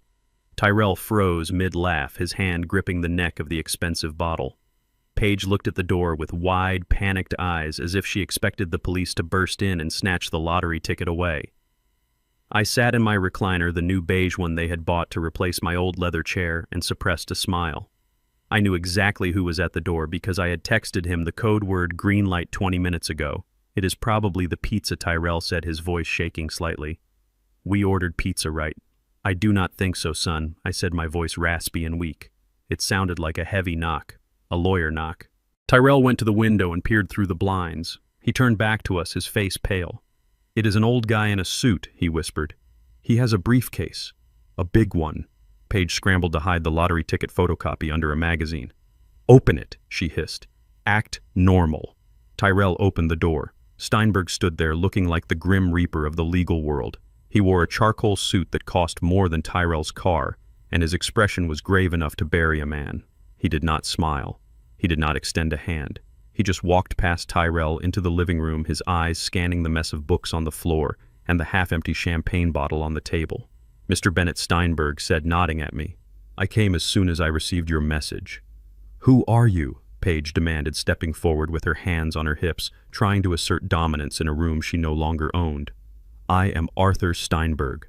Steinberg replied, his voice a deep baritone that commanded immediate silence. I have been Langston's attorney for 30 years. He contacted me regarding a matter of significant financial import. I assume this is about the ticket. Tyrell and Paige exchanged a look. They realized that the confused old man had been lucid enough to call a lawyer.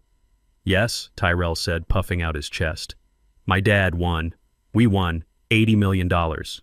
Steinberg did not look impressed. He looked worried. He sighed a long, heavy sound that sucked the joy right out of the room. He walked over to the dining table, cleared a space among the dirty dishes, and set his briefcase down. The click of the latches opening sounded like gunshots. You have a problem, he stated flatly. A very big problem. What problem, Paige asked, her voice shrill. We have the ticket. We have the numbers.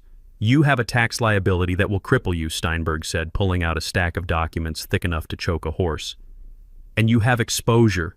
Terrible exposure. I ran a preliminary check on the Lottery Commission's protocols. Because Langston purchased the ticket publicly and because his face is all over the news due to that robbery incident, his identity is already compromised. So what Tyrell said, everyone knows he is a hero, everyone knows he is a target, Steinberg corrected. And more importantly, the IRS knows. Do you know what the federal inheritance tax rate is for a direct transfer of wealth this size? If Langston were to pass away before the funds are fully seasoned in a trust.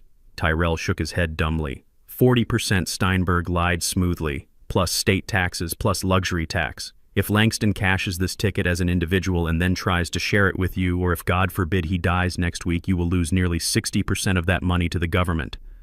60%. Paige gasped, clutching her chest. That is almost half. That is millions.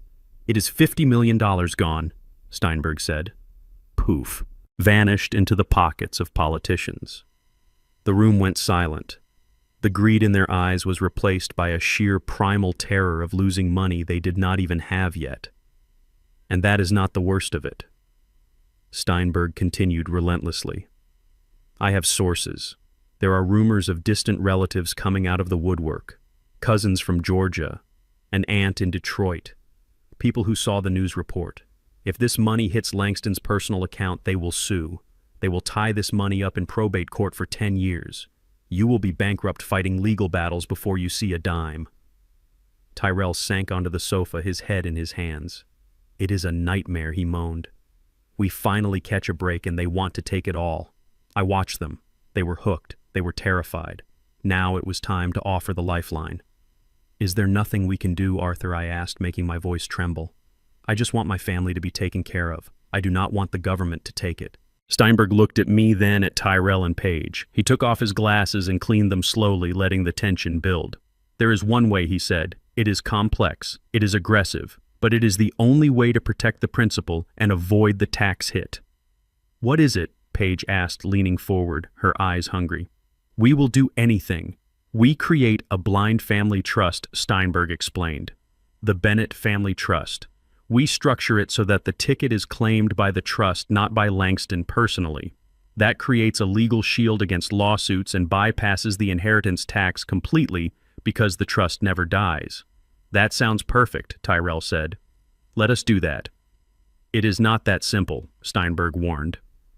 To establish the trust as a pre-existing legal entity capable of claiming the prize without triggering an audit, it must be capitalized immediately. It needs assets, hard assets. It needs to show that it is not just a shell corporation created yesterday for the lottery. It needs history. What kind of assets? Paige asked. Real estate, Steinberg said, pointing a finger at the floor. This house, and any vehicles, any savings. Everything must be consolidated into the trust immediately. Today, before the ticket is cashed, the trust must own the property to establish domicile. I saw the hesitation in Paige's eyes. She was greedy, but she was also calculating. So we put the house in the trust, she said slowly. And who controls the trust? Steinberg pulled out a document entitled Irrevocable Trust Agreement. The grantor controls the trust, he said, gesturing to me. Langston. He is the one with the ticket. He is the origin of the wealth. He has to be the primary trustee for the first 90 days to satisfy the lottery commission. After 90 days, he can appoint beneficiaries. Beneficiaries, Paige repeated. That would be us, correct, Steinberg said. But to make this legal, to prove to the IRS that this is a consolidation of family assets, you two need to sign quitclaim deeds. You need to formally renounce any current claim to this property or Langston-S assets so they can be fully absorbed by the trust. You have to empty your pockets to fill the vault. Logic defied gravity, but greed defied logic. Steinberg was telling them that to get the $80 million, they had to give up the house completely. They had to sign it over to me. They had to make me the sole undisputed owner of everything so that the magical trust could protect the lottery money. It was the classic con. You have to give money to get money. You have to give up the shrimp to catch the lobster. I do not know, Tyrell said, looking at me. Sign over the house. We just moved in here, Dad. We have rights. I let out a long, wheezing cough, clutching my chest dramatically. You are right, son, I rasped. It is too much paperwork. I am tired. Maybe we should just pay the taxes. 40% is not so bad. We will still have, what, 30 million left after the lawsuits. That is enough. 30 million, Paige shrieked. Are you crazy, Langston? We are not throwing away $50 million just because you are lazy about paperwork. She turned to Tyrell, her eyes blazing. Sign the papers, Tyrell. But the house, he protested. It is a $500,000 house, Tyrell, she snapped. We are talking about 80 million. Do the math. Who cares about this dusty old house when we can buy a mansion in Malibu? We sign the papers, we wait 90 days, and then we are set for life. Do not be an idiot. Tyrell looked at Steinberg. Is that true? If we sign this, we get the full amount tax-free. Steinberg nodded, solemn as a judge. It is the only way to guarantee the full payout. But I need to know now. The lottery office closes at 5 tomorrow. If we do not have the trust established by morning, we miss the window for this fiscal quarter and the taxes go up another 5%. 5%, Paige whispered, horrified. Give me the pen. Steinberg slid the documents across the table. He produced a heavy, expensive fountain pen, the kind that made a scratchy, authoritative sound on paper. First, the quitclaim deed, he said, pointing to the line. This transfers all rights, title, and interest in the property at 452 Martin Luther King Boulevard to Langston Bennett solely. Paige snatched the pen. She did not even read the text. She signed her name with a flourish. She handed the pen to Tyrell. Sign it, she commanded. Tyrell hesitated. He looked at me. For a second, I saw a flicker of doubt. Maybe he remembered that I was the one who bought the house. Maybe he remembered that he had never actually contributed a dime to the mortgage. Or maybe he just felt the cold wind of vulnerability blowing through the room. Dad, he said, you will put us on the trust, right? After the 90 days. I looked him in the eye. I looked at the son who had told me to call a taxi because the game was tied. Of course, son, I said softly. I said, family takes care of family. He believed me. Or he wanted the money so bad he forced himself to believe me. He bent down and signed the deed. The sound of the pen scratching against the paper was the sweetest sound I had ever heard. It sounded like a lock clicking shut. Steinberg took the deed and slid the next document forward. Now the waiver of beneficiary rights, Steinberg said. This states that until the trust is fully vested in 90 days, you have no legal claim to the assets held within. This prevents the distant relatives from suing you directly. It protects you. Protects us. Paige said, nodding. Smart. Very smart. She signed. Tyrell signed. They signed away their rights to the house. They signed away their rights to my car. They signed away their rights to my bank accounts. They signed a document that explicitly stated they were tenants at will with no equity interest in the property. They legally evicted themselves in their own dining room, thinking they were buying a ticket to paradise. Steinberg gathered the papers. He checked the signatures. He pulled out his notary stamp from his bag. He stamped each document with a heavy thud. Bam! Bam! Bam! It is done, Steinberg said, closing the folder. The house is now legally the sole property of Langston Bennett. The trust structure is active. Paige let out a squeal of delight. We did it! We are rich! She grabbed the bottle of warm champagne and took a swig straight from the bottle, classy as ever. When do we cash the ticket? She asked, wiping her mouth. Tomorrow morning, Steinberg said, standing up. I will pick Langston up at 9. We will go to the lottery commission together. You two should stay here. Keep a low profile. We do not want the press seeing you until the funds are secured. Perfect, Paige said. We will start packing. I want to be out of this dump by the weekend. I looked at Steinberg. He gave me a barely perceptible nod. The trap was sprung. The steel jaws had clamped down on their legs, and they were too drunk on greed to feel the pain yet. I am tired, I said, standing up. I think I will go downstairs. No, Dad, Tyrell said magnanimously. You take the master bedroom. Really, we insist. We can sleep on the air mattress tonight. After all, you are the grantor. I looked at him. He was offering me my own bed in my own house as if it were a favor. No, I said. I like the basement. It is quiet down there, and I have a lot of thinking to do. I walked to the basement door. I did not look back. I went down the stairs into the cool, damp dark. I sat on the air mattress. I pulled the photo of Coretta out of my bag. We got them, honey, I whispered. We got them. Upstairs, I could hear them celebrating. They were dancing, they were shouting, they were spending money they would never touch. I lay back and closed my eyes. I slept better on that deflated air mattress than I had slept in years. Because I knew that tomorrow morning the sun was going to rise on a brand new world. A world where Langston Bennett was the king and the usurpers were about to be exiled to the wilderness. The silence in the house was replaced by a frantic, manic energy that vibrated through the floorboards. We were in the eye of the storm, the waiting period between the signing of the papers and the supposed arrival of the money. Steinberg had told them that establishing the trust and verifying the ticket with the lottery commission would take 48 hours.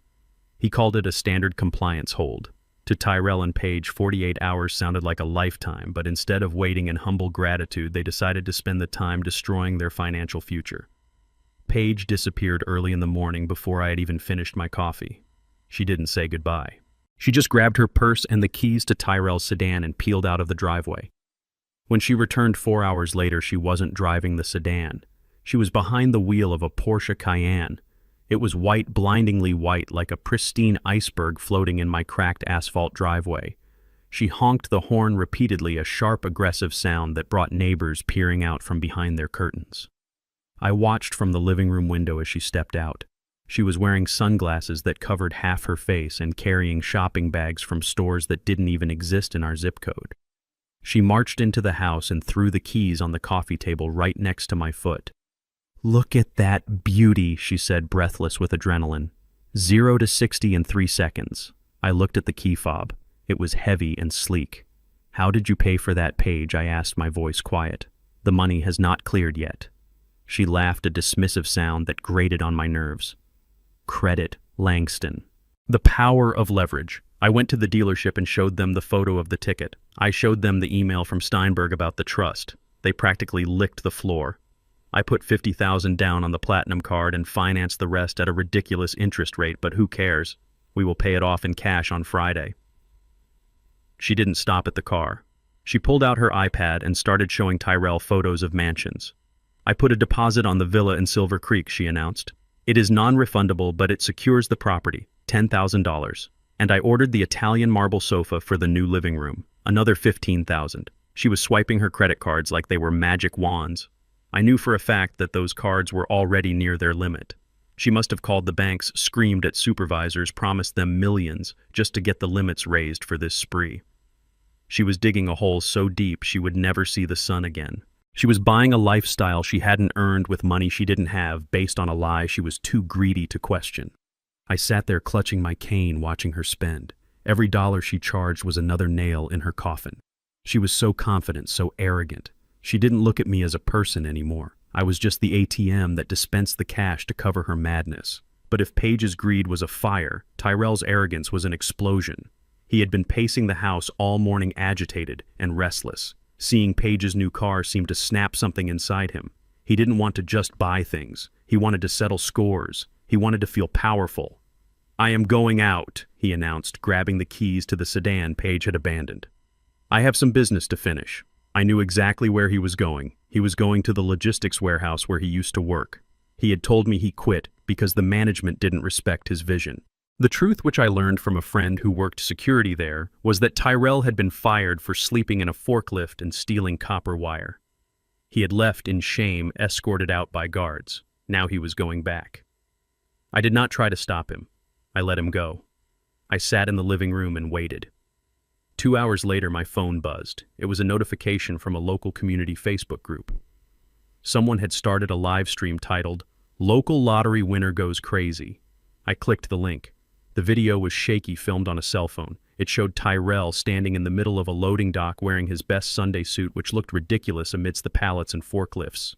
He was screaming. "Look at you all," he yelled, pointing a finger at a group of workers in neon vests. "You are ants. You are nothing. I made $80 million today. I could buy this whole building and turn it into a parking lot for my cars." He walked up to a man in a white shirt, presumably the manager who had fired him. Tyrell got right in his face. "Remember me, Henderson," he sneered. "Remember when you said I was lazy? Remember when you said I would never amount to anything? Who is the loser now? I am rich. I am a king. And you are just a little man with a clipboard." Tyrell knocked the clipboard out of the man's hand. Papers scattered across the dirty concrete. Tyrell laughed, a manic, unhinged sound. He reached into his pocket and pulled out a wad of cash, likely the last of the emergency fund he had stolen from my drawer upstairs. He threw the bills into the air, making it rain on the loading dock. "Pick it up," he shouted at his former colleagues. "Pick it up, peasants. That is more than you make in a week." Security guards rushed into the frame. Tyrell didn't run. He let them grab him, still laughing. "Do not touch the suit," he screamed as they dragged him toward the exit. "This suit costs more than your life." The video ended. I put the phone down. My chest felt tight, not from surgical pain, but from a profound, hollow sadness. That was my son. That was the boy I had taught to fish. That was the boy I had taught to change a tire. Somewhere along the way, the rot had set in so deep it had consumed him whole. He wasn't just lazy, he was malicious. He wanted to hurt people. He wanted to make others feel small, to make himself feel big. He came home an hour later disheveled and sweating, but with a gleam of triumph in his eyes. "I handled it, Dad," he bragged, pouring himself a drink. I closed that chapter. They know who Langston Bennett's son is now. Yes, I thought. They certainly do. And soon the police will know too. Evening fell. The house quieted down. The manic energy of the day began to fade into a heavy exhaustion. Tyrell passed out on the sofa, still wearing his suit jacket.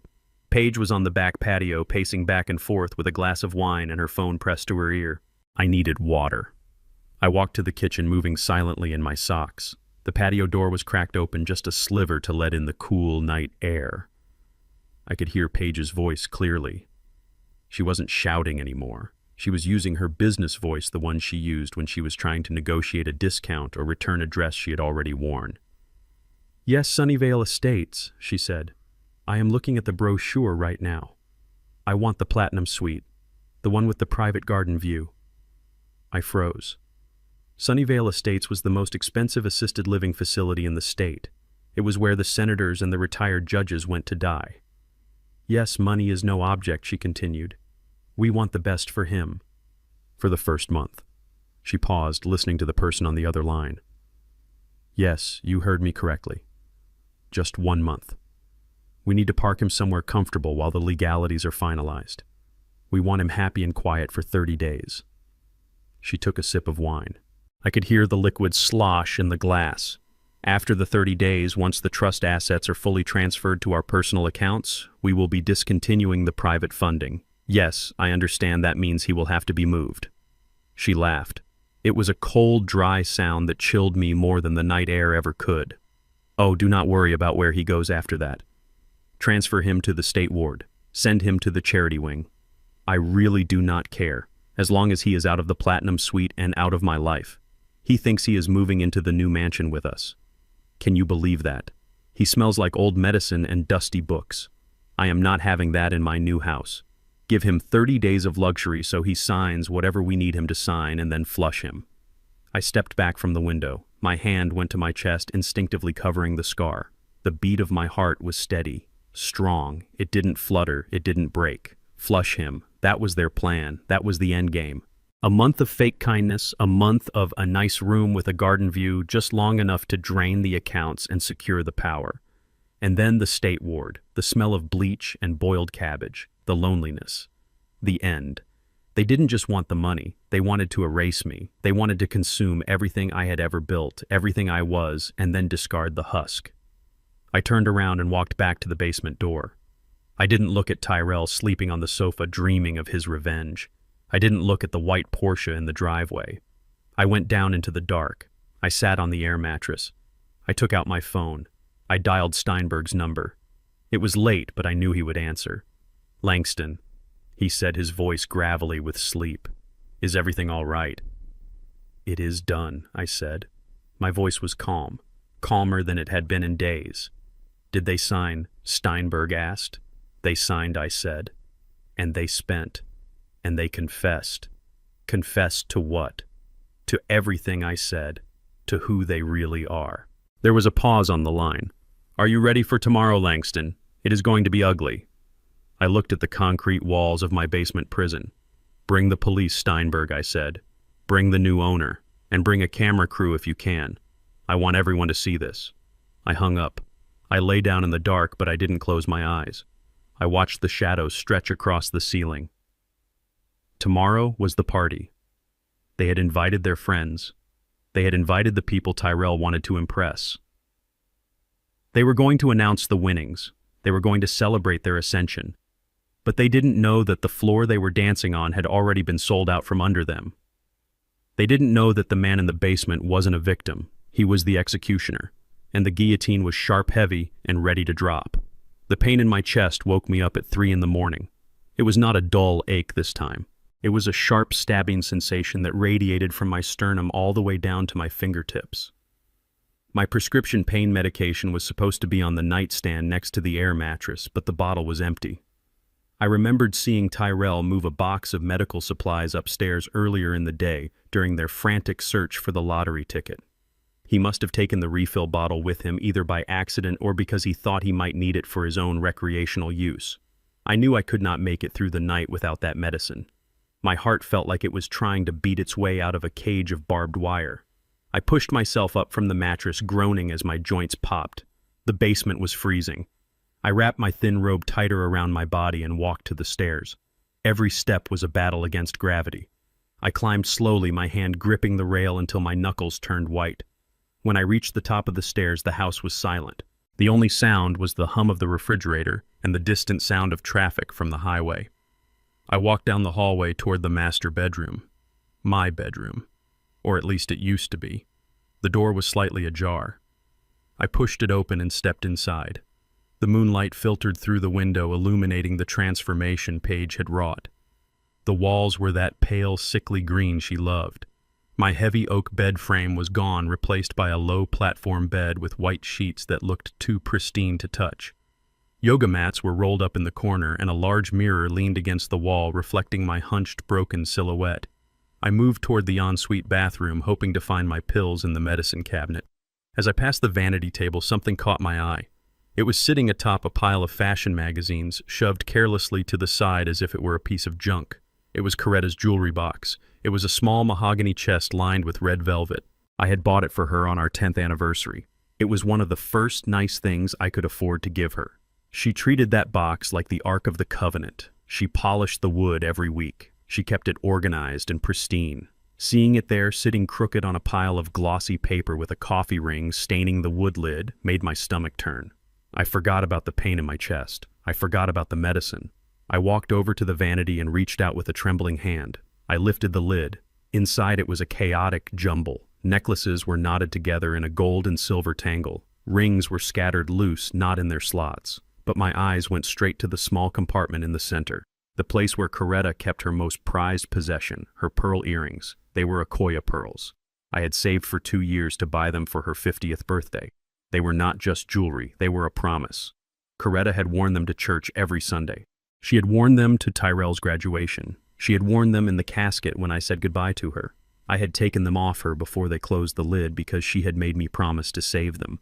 Save them for Tyrell's wife, she had said. Or his daughter. Keep them in the family Langston. I saw the creamy white spheres sitting in the velvet groove. I let out a breath I didn't know I was holding. They were still there. I reached out to touch them. I needed to feel something of hers. I needed to feel the cool, smooth weight of the only woman who had ever truly loved me. My finger brushed against the pearl. It felt warm. I frowned. Real pearls are cold to the touch. They take time to warm up to the skin. These felt like room temperature plastic. I picked one up. It was light, too light. It felt like nothing in my palm. I brought it closer to my eye, squinting in the dim light. Near the post where the gold met the sphere, there was a tiny seam, a ridge of plastic molding. I rubbed my thumb over the surface. A flake of pearlescent paint chipped off, revealing dull white plastic underneath. My heart stopped beating for a second. The silence in the room became a roar in my ears. They were fake. They were cheap costume jewelry replicas, the kind you buy at a drugstore for $5. I dropped the fake earring back into the box as if it had burned me. I started digging through the tangled mess of chains and rings. Where were they? Maybe she moved them. Maybe she hid them. Then I saw it. A crumpled piece of yellow paper shoved into the corner of the box underneath a tangled gold chain. I pulled it out and smoothed it against the mahogany wood. It was a receipt. A pawn shop receipt from a place called Quick Cash on 5th Street. Date: October 12th, 1 month ago. Item: vintage Akoya pearl earrings, 14K gold posts. Amount: $500. I stared at the number. $500. Those earrings were worth $2,000 easy. But that wasn't the point. They sold my dead wife's legacy. They sold the last piece of Coretta I had left to give to the future. And for what? I looked closer at the receipt. Stapled to the back of it was another slip of paper. A credit card receipt from a nightclub called Velocity. The date was the same. October 12th. The amount was $480. VIP bottle service, Grey Goose vodka, They sold her pearls to go to a club. They traded 40 years of love and sacrifice for one night of vodka and loud music. They pawned my wife's soul for a hangover. I felt a physical blow to my gut. I gripped the edge of the vanity to keep from falling.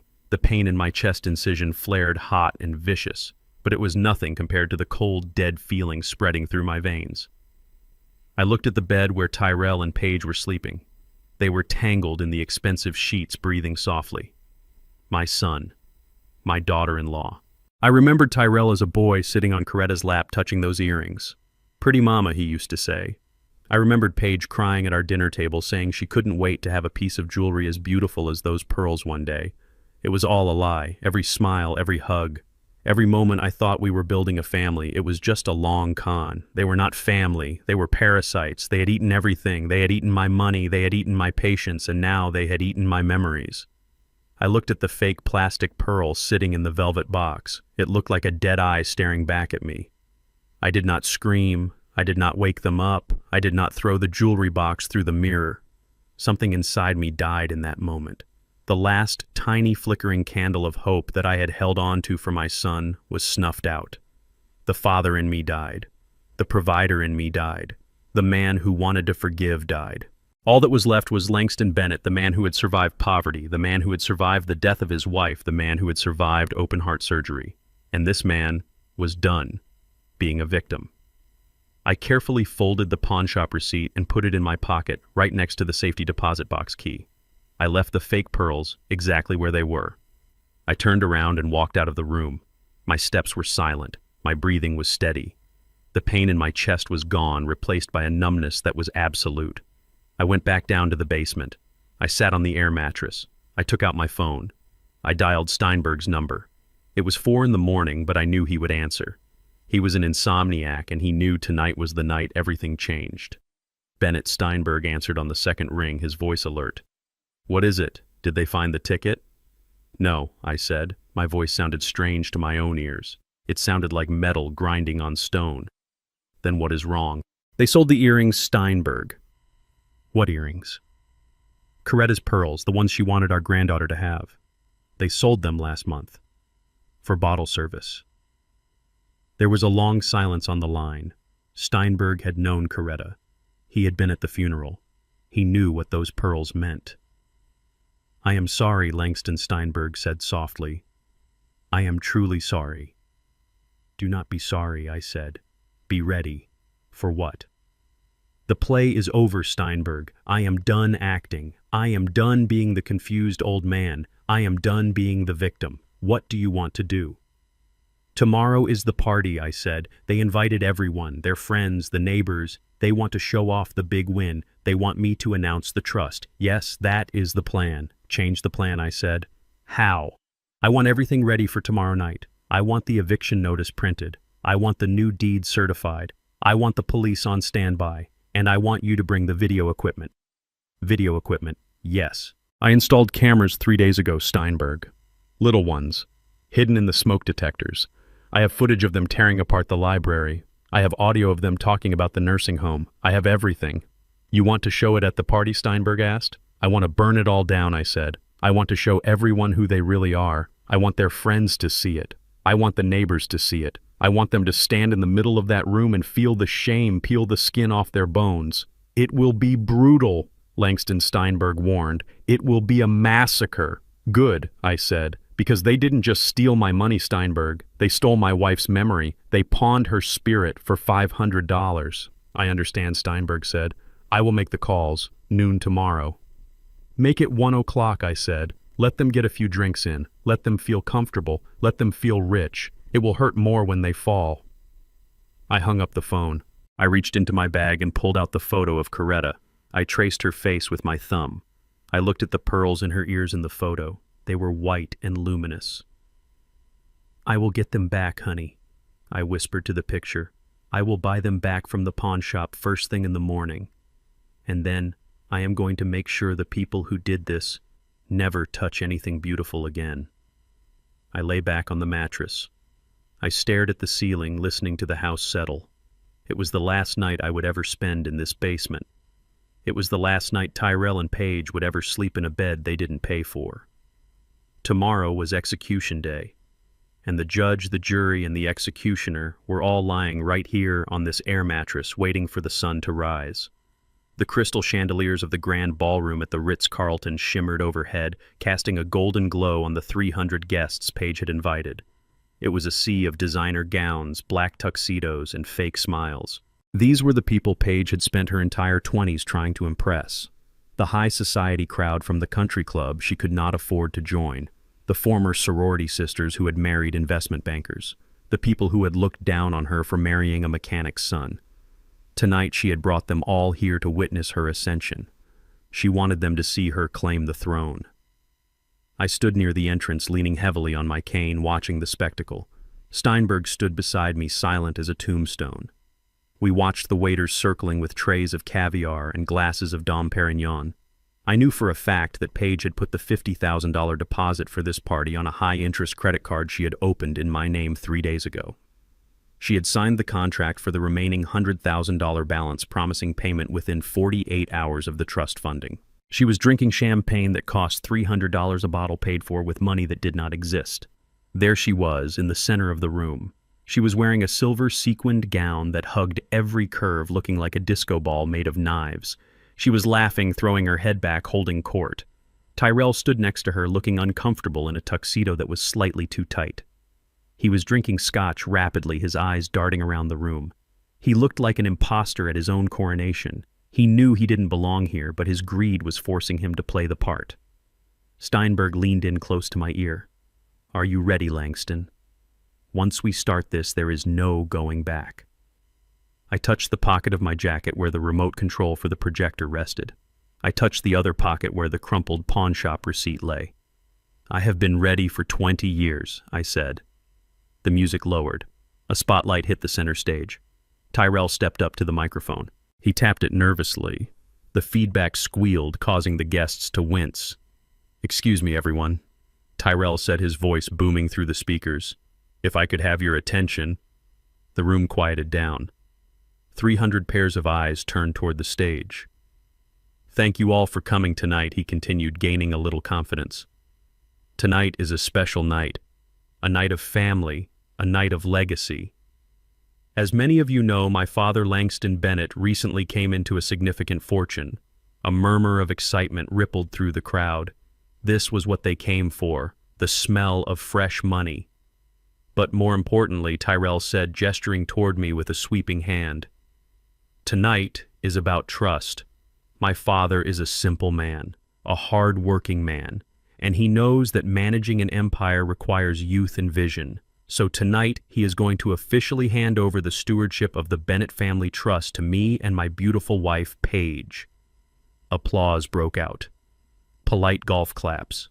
Paige beamed, waving to the crowd like a pageant queen. Dad, Tyrell called out, "Come on up here, come say a few words." The spotlight swung around, blinding me for a second.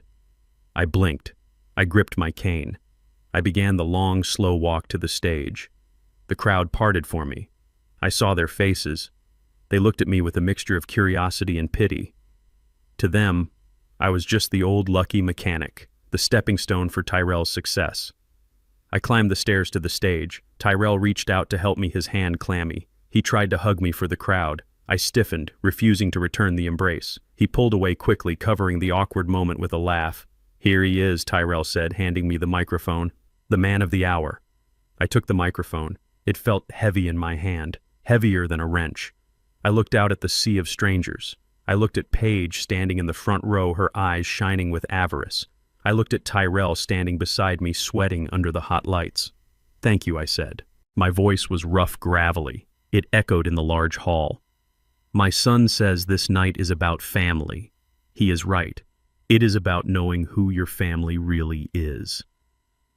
Tyrell nodded encouragingly, thinking I was going off on a sentimental tangent.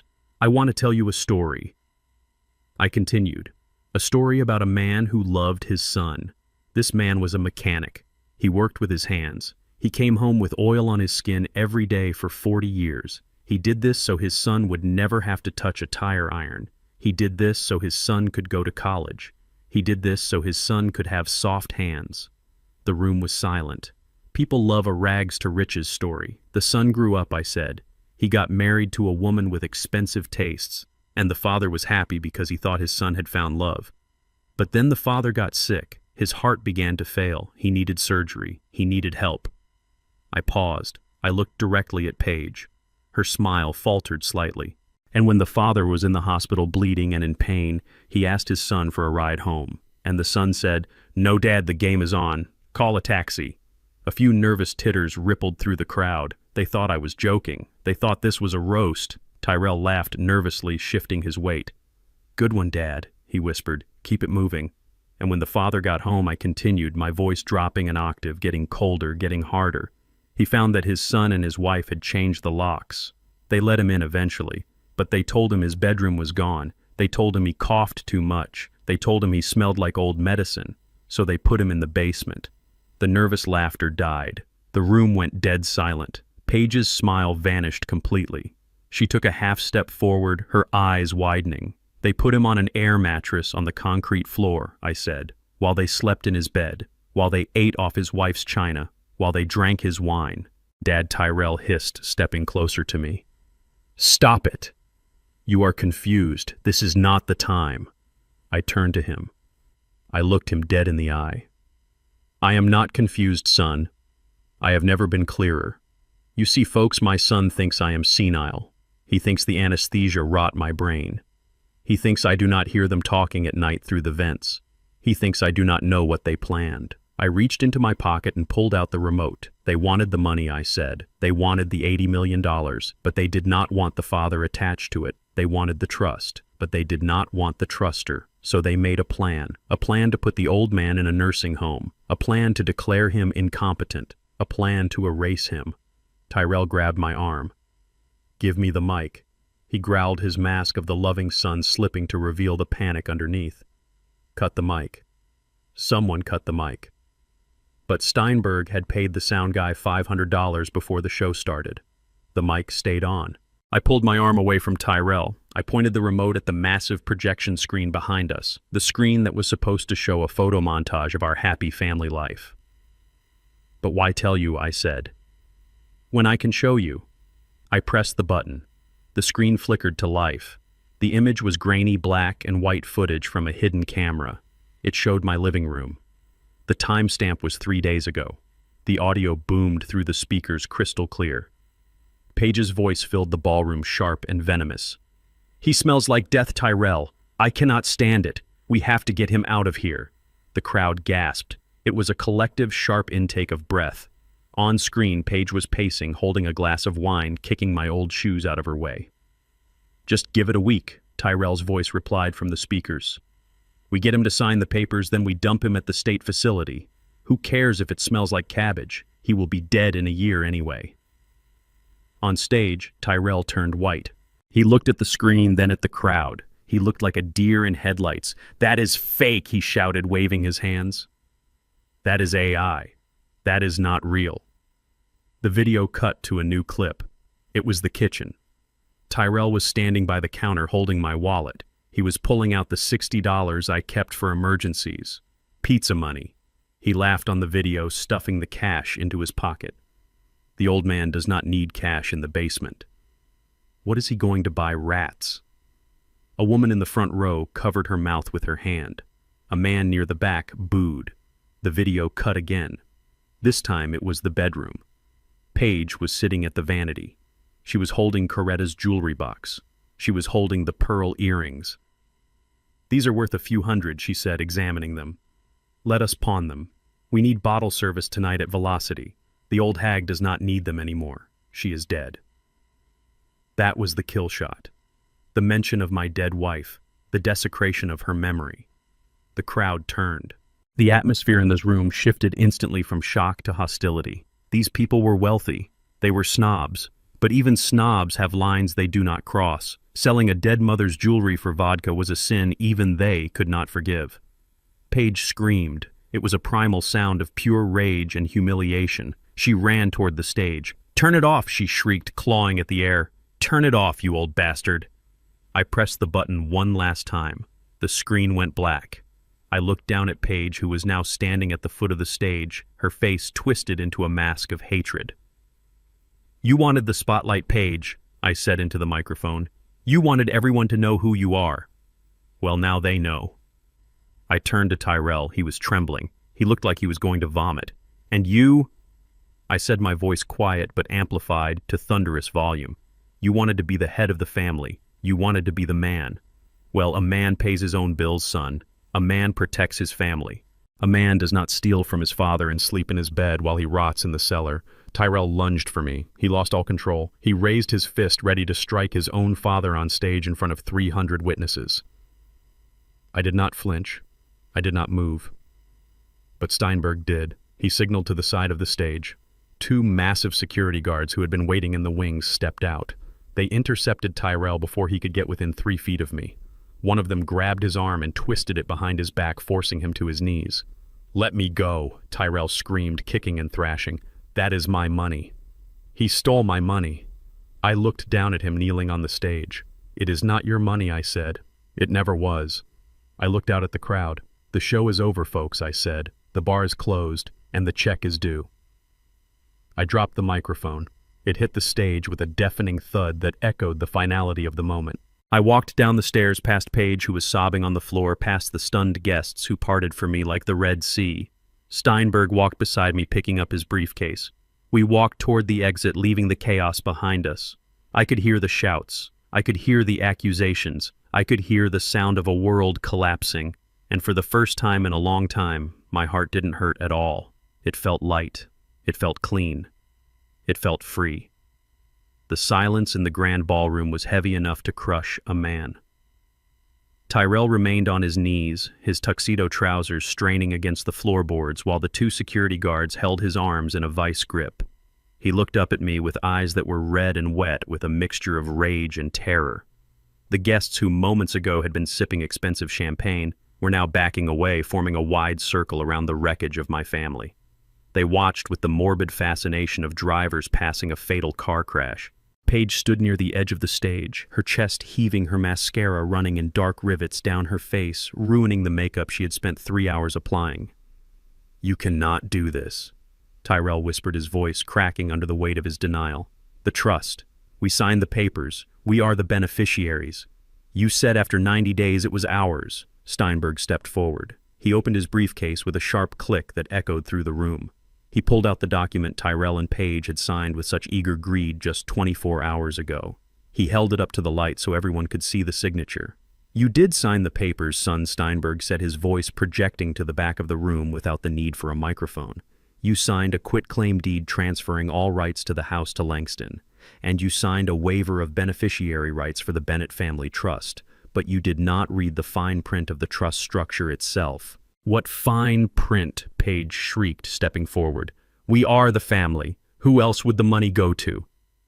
I took the microphone back. It felt cold in my hand. I established the trust yesterday, I said, my voice steady and hard. But it is not a family trust. It is a charitable remainder trust. Tyrell blinked. What does that mean?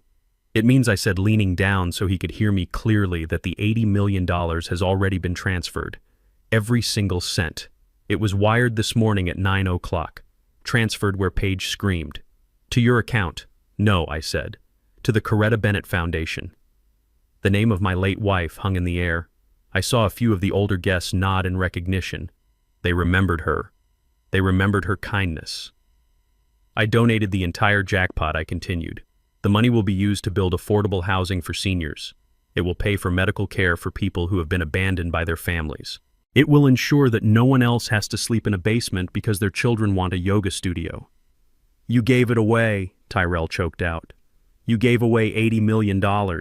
I did not give it away, I corrected him. I invested it in people who deserve it, people who know the value of $1, people who would never sell their mother's jewelry for a bottle of vodka. You are lying, Paige hissed. You are just saying that to hurt us. You would never throw away that kind of money. You are too cheap. You are a miser. Steinberg pulled another document from his case. It was a receipt, a wire transfer confirmation from the Lottery Commission directly to the nonprofit organization escrow account. It is done, Mrs. Bennett Steinberg said coldly. The money is gone. It is irrevocable. Langston Bennett does not have $80 million, and neither do you. The reality hit them like a physical blow. I watched the hope die in their eyes.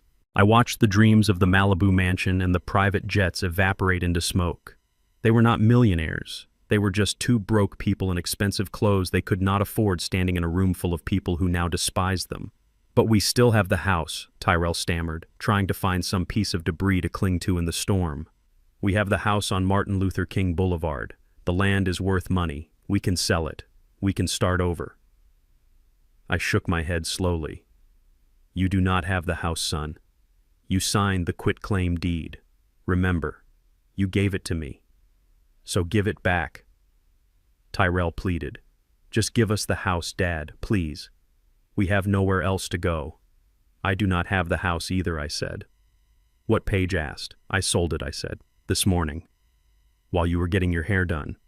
While Tyrell was picking up his tuxedo, I met with a developer. A man who has been trying to buy that block for years. I sold it to him for cash. 50% below market value just to get the deal done fast. "You sold our home," Tyrell whispered. "It was my home," I snapped. "You were just squatting in it, and the new owner takes possession in 1 hour. He is sending a crew to change the locks and clear out the debris." "Debris," Paige whispered. "Our stuff. Your stuff is on the curb," I said, "or it will be by the time you get there, if the scavengers have not gotten to it first." The devastation was total. They had nothing. No money, no house, no future. That was when Tyrell snapped. The realization that he was truly destitute, that he had played the game and lost everything, broke whatever sanity he had left. He let out a roar of pure animalistic rage. He threw his body weight against the guards. He managed to break one arm free. He lunged for me, his fingers curled into claws, reaching for my throat. "I will kill you!" he screamed, spittle flying from his mouth. "I will kill you, old man!" The crowd screamed. I stood my ground. I did not flinch. I did not back down. I looked at the violence in his eyes, and I saw the stranger he had become. The security guard slammed Tyrell back onto the floor face first. I heard the air leave his lungs in a whoosh. The second guard dropped a knee onto his back, pinning him down. Tyrell thrashed and cursed, shouting obscenities that made the high society guests cover their ears. "Get him off me," Paige yelled, running toward Tyrell. "Let him go." She raised her hand to strike the guard. It was a foolish mistake. The guard caught her wrist mid-air. He did not hurt her, but he held her firm. "That is assault, ma'am," he said, his voice flat. Suddenly, the double doors at the back of the ballroom burst open. It wasn't the police. Not yet. It was the hotel manager, a man named Mr. Sterling, no relation to the lawyer. He looked furious. He was followed by two men in cheap suits holding clipboards. Mr. Bennett, the manager, shouted, marching through the crowd. "Mr. Tyrell Bennett." Tyrell looked up from the floor, his face pressed against the carpet. What he spat. "Your credit card was declined," the manager announced loudly enough for everyone to hear. We tried to run the final balance for the event, the catering, the bar tab. It came back insufficient funds. We tried the secondary card, also declined. We tried your wife's card, declined. Of course they were declined, I thought. I had called the fraud department this morning. I had reported all the cards Paige had opened in my name as stolen. I had frozen everything. "That is a mistake," Paige shouted, struggling against the guard. "We are millionaires. Run it again." "It has been run 5 times, the manager said, his face red. "The bill is $150,000, and unless you can produce a valid form of payment right now, I am calling the authorities for theft of services." $150,000, Tyrell moaned into the carpet. "And we are next," one of the men with the clipboard said, stepping forward. He looked at Tyrell on the floor, then at Paige. "Are you Paige Bennett? Get away from me," she hissed. "You are served," the man said, dropping a stack of papers on the floor next to her. "Lawsuit from the Porsche dealership. You put a deposit down with a fraudulent check. They want the car back immediately." The second man stepped up. "And this is from the furniture store, and the travel agency, and the wedding planner." Papers rained down on them like confetti at a parade from hell. Lawsuits, summons, demands for payment. The debt they had racked up in 48 hours based on a lie was burying them alive. Steinberg looked at me and checked his watch. "Right on time," he murmured. Then came the sirens. We could hear them wailing outside, getting closer and closer. The guests began to scatter, heading for the exits, terrified of being associated with the disaster unfolding on stage. The police entered the ballroom. 4 uniformed officers. They did not look happy. They saw the security guards holding Tyrell down. They saw Paige screaming at the process server. "What is going on here?" the sergeant demanded.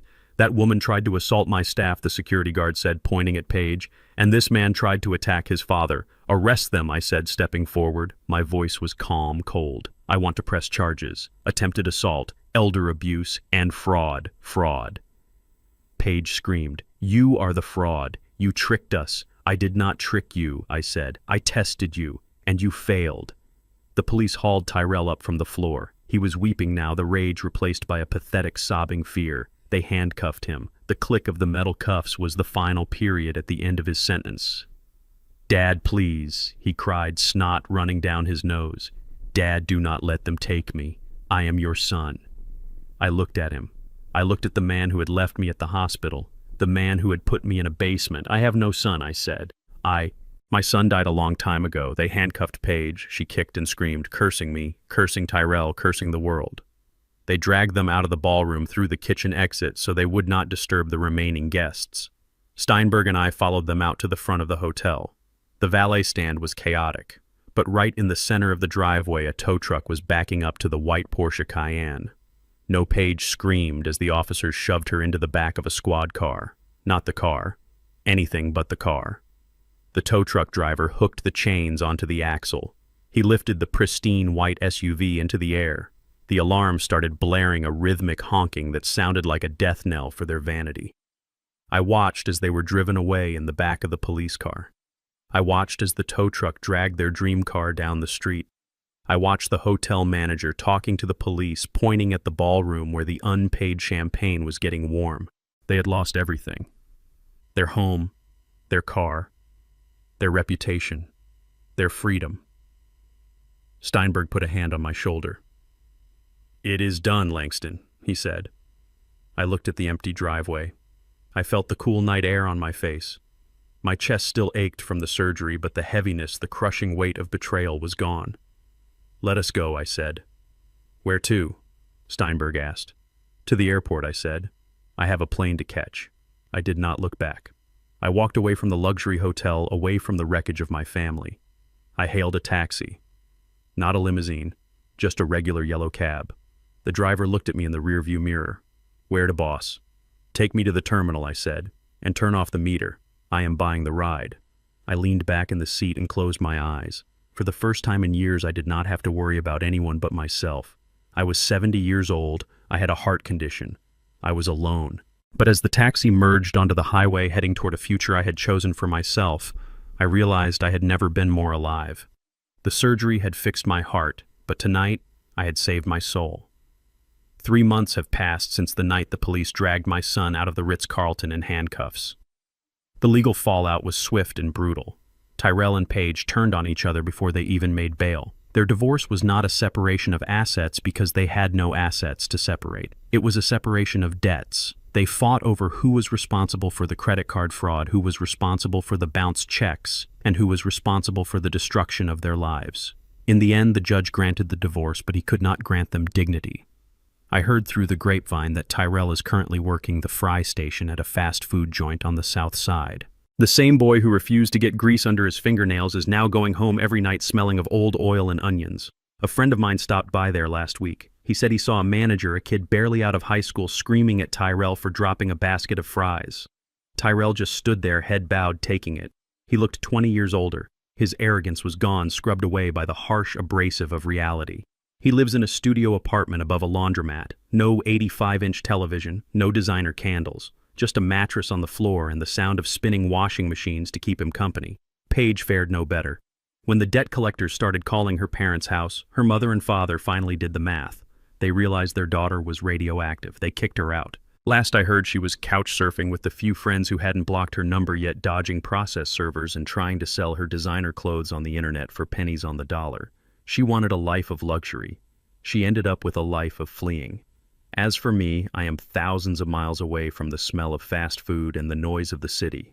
The sun is setting over the Mediterranean Sea, painting the water in shades of violet and gold. I am sitting on the deck of a yacht that I rented for the month. I am not alone. Steinberg is here, snoring softly in a lounge chair with a fishing hat pulled over his eyes. And 2 other friends from the old neighborhood, men who stood by me when Coretta died, men who never asked me for a dime, are playing dominoes at the table behind me. My chest does not hurt anymore. The scar is there, a silver line down my sternum, but the heart underneath it beats strong and steady. The salt air fills my lungs, clearing out the last remnants of the basement mold. I feel healthy. I feel vibrant. I feel like a man who has been given a second chance at life, and I am not wasting a single second of it. On the table next to my iced tea is a stack of folders. They are applications for the Coretta Bennett Vocational Scholarship. We launched it last month. It pays full tuition and tools for young men and women who want to learn a trade. Mechanics, plumbers, electricians, the people who build the world, the people who get their hands dirty. I read their essays. I see their hunger. I see their respect for hard work. These kids are my legacy now. They are the children I should have had. I signed the approval for a young girl from Detroit who wants to open her own garage. She reminds me of Coretta, fierce and smart. I wrote a personal note on her acceptance letter telling her to never let anyone tell her she is just a mechanic. My phone buzzed against the teak table.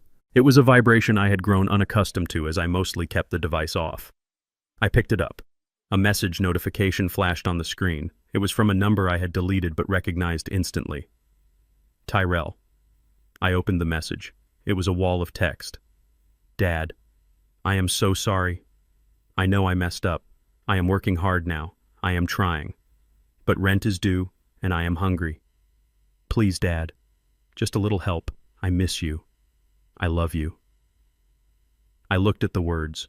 3 months ago, they might have twisted a knife in my gut. They might have made me feel guilty. They might have made me wonder if I had been too harsh. But today, looking at the endless blue horizon, I felt nothing. No anger, no pity, no love, just a profound indifference. He was a stranger to me, a stranger who had tried to bury me and now wanted me to dig him out. I did not finish reading the message. I did not reply. I stood up and walked to the railing of the yacht. The water churned white against the hull below. I held the phone out over the edge. It was the last tether, the last line connecting me to a past that was dead. I opened my hand. The phone tumbled end over end, flashing silver in the sunset, before hitting the water with a small, insignificant splash. It sank instantly, disappearing into the deep blue. Steinberg grunted from his chair, shifting his hat. "Did you drop something, Langston?" "Just some trash," I said, smiling. "Just clearing the deck." I turned my back on the ocean and walked over to the domino table. "Deal me in," I said, pulling up a chair. "I am feeling lucky."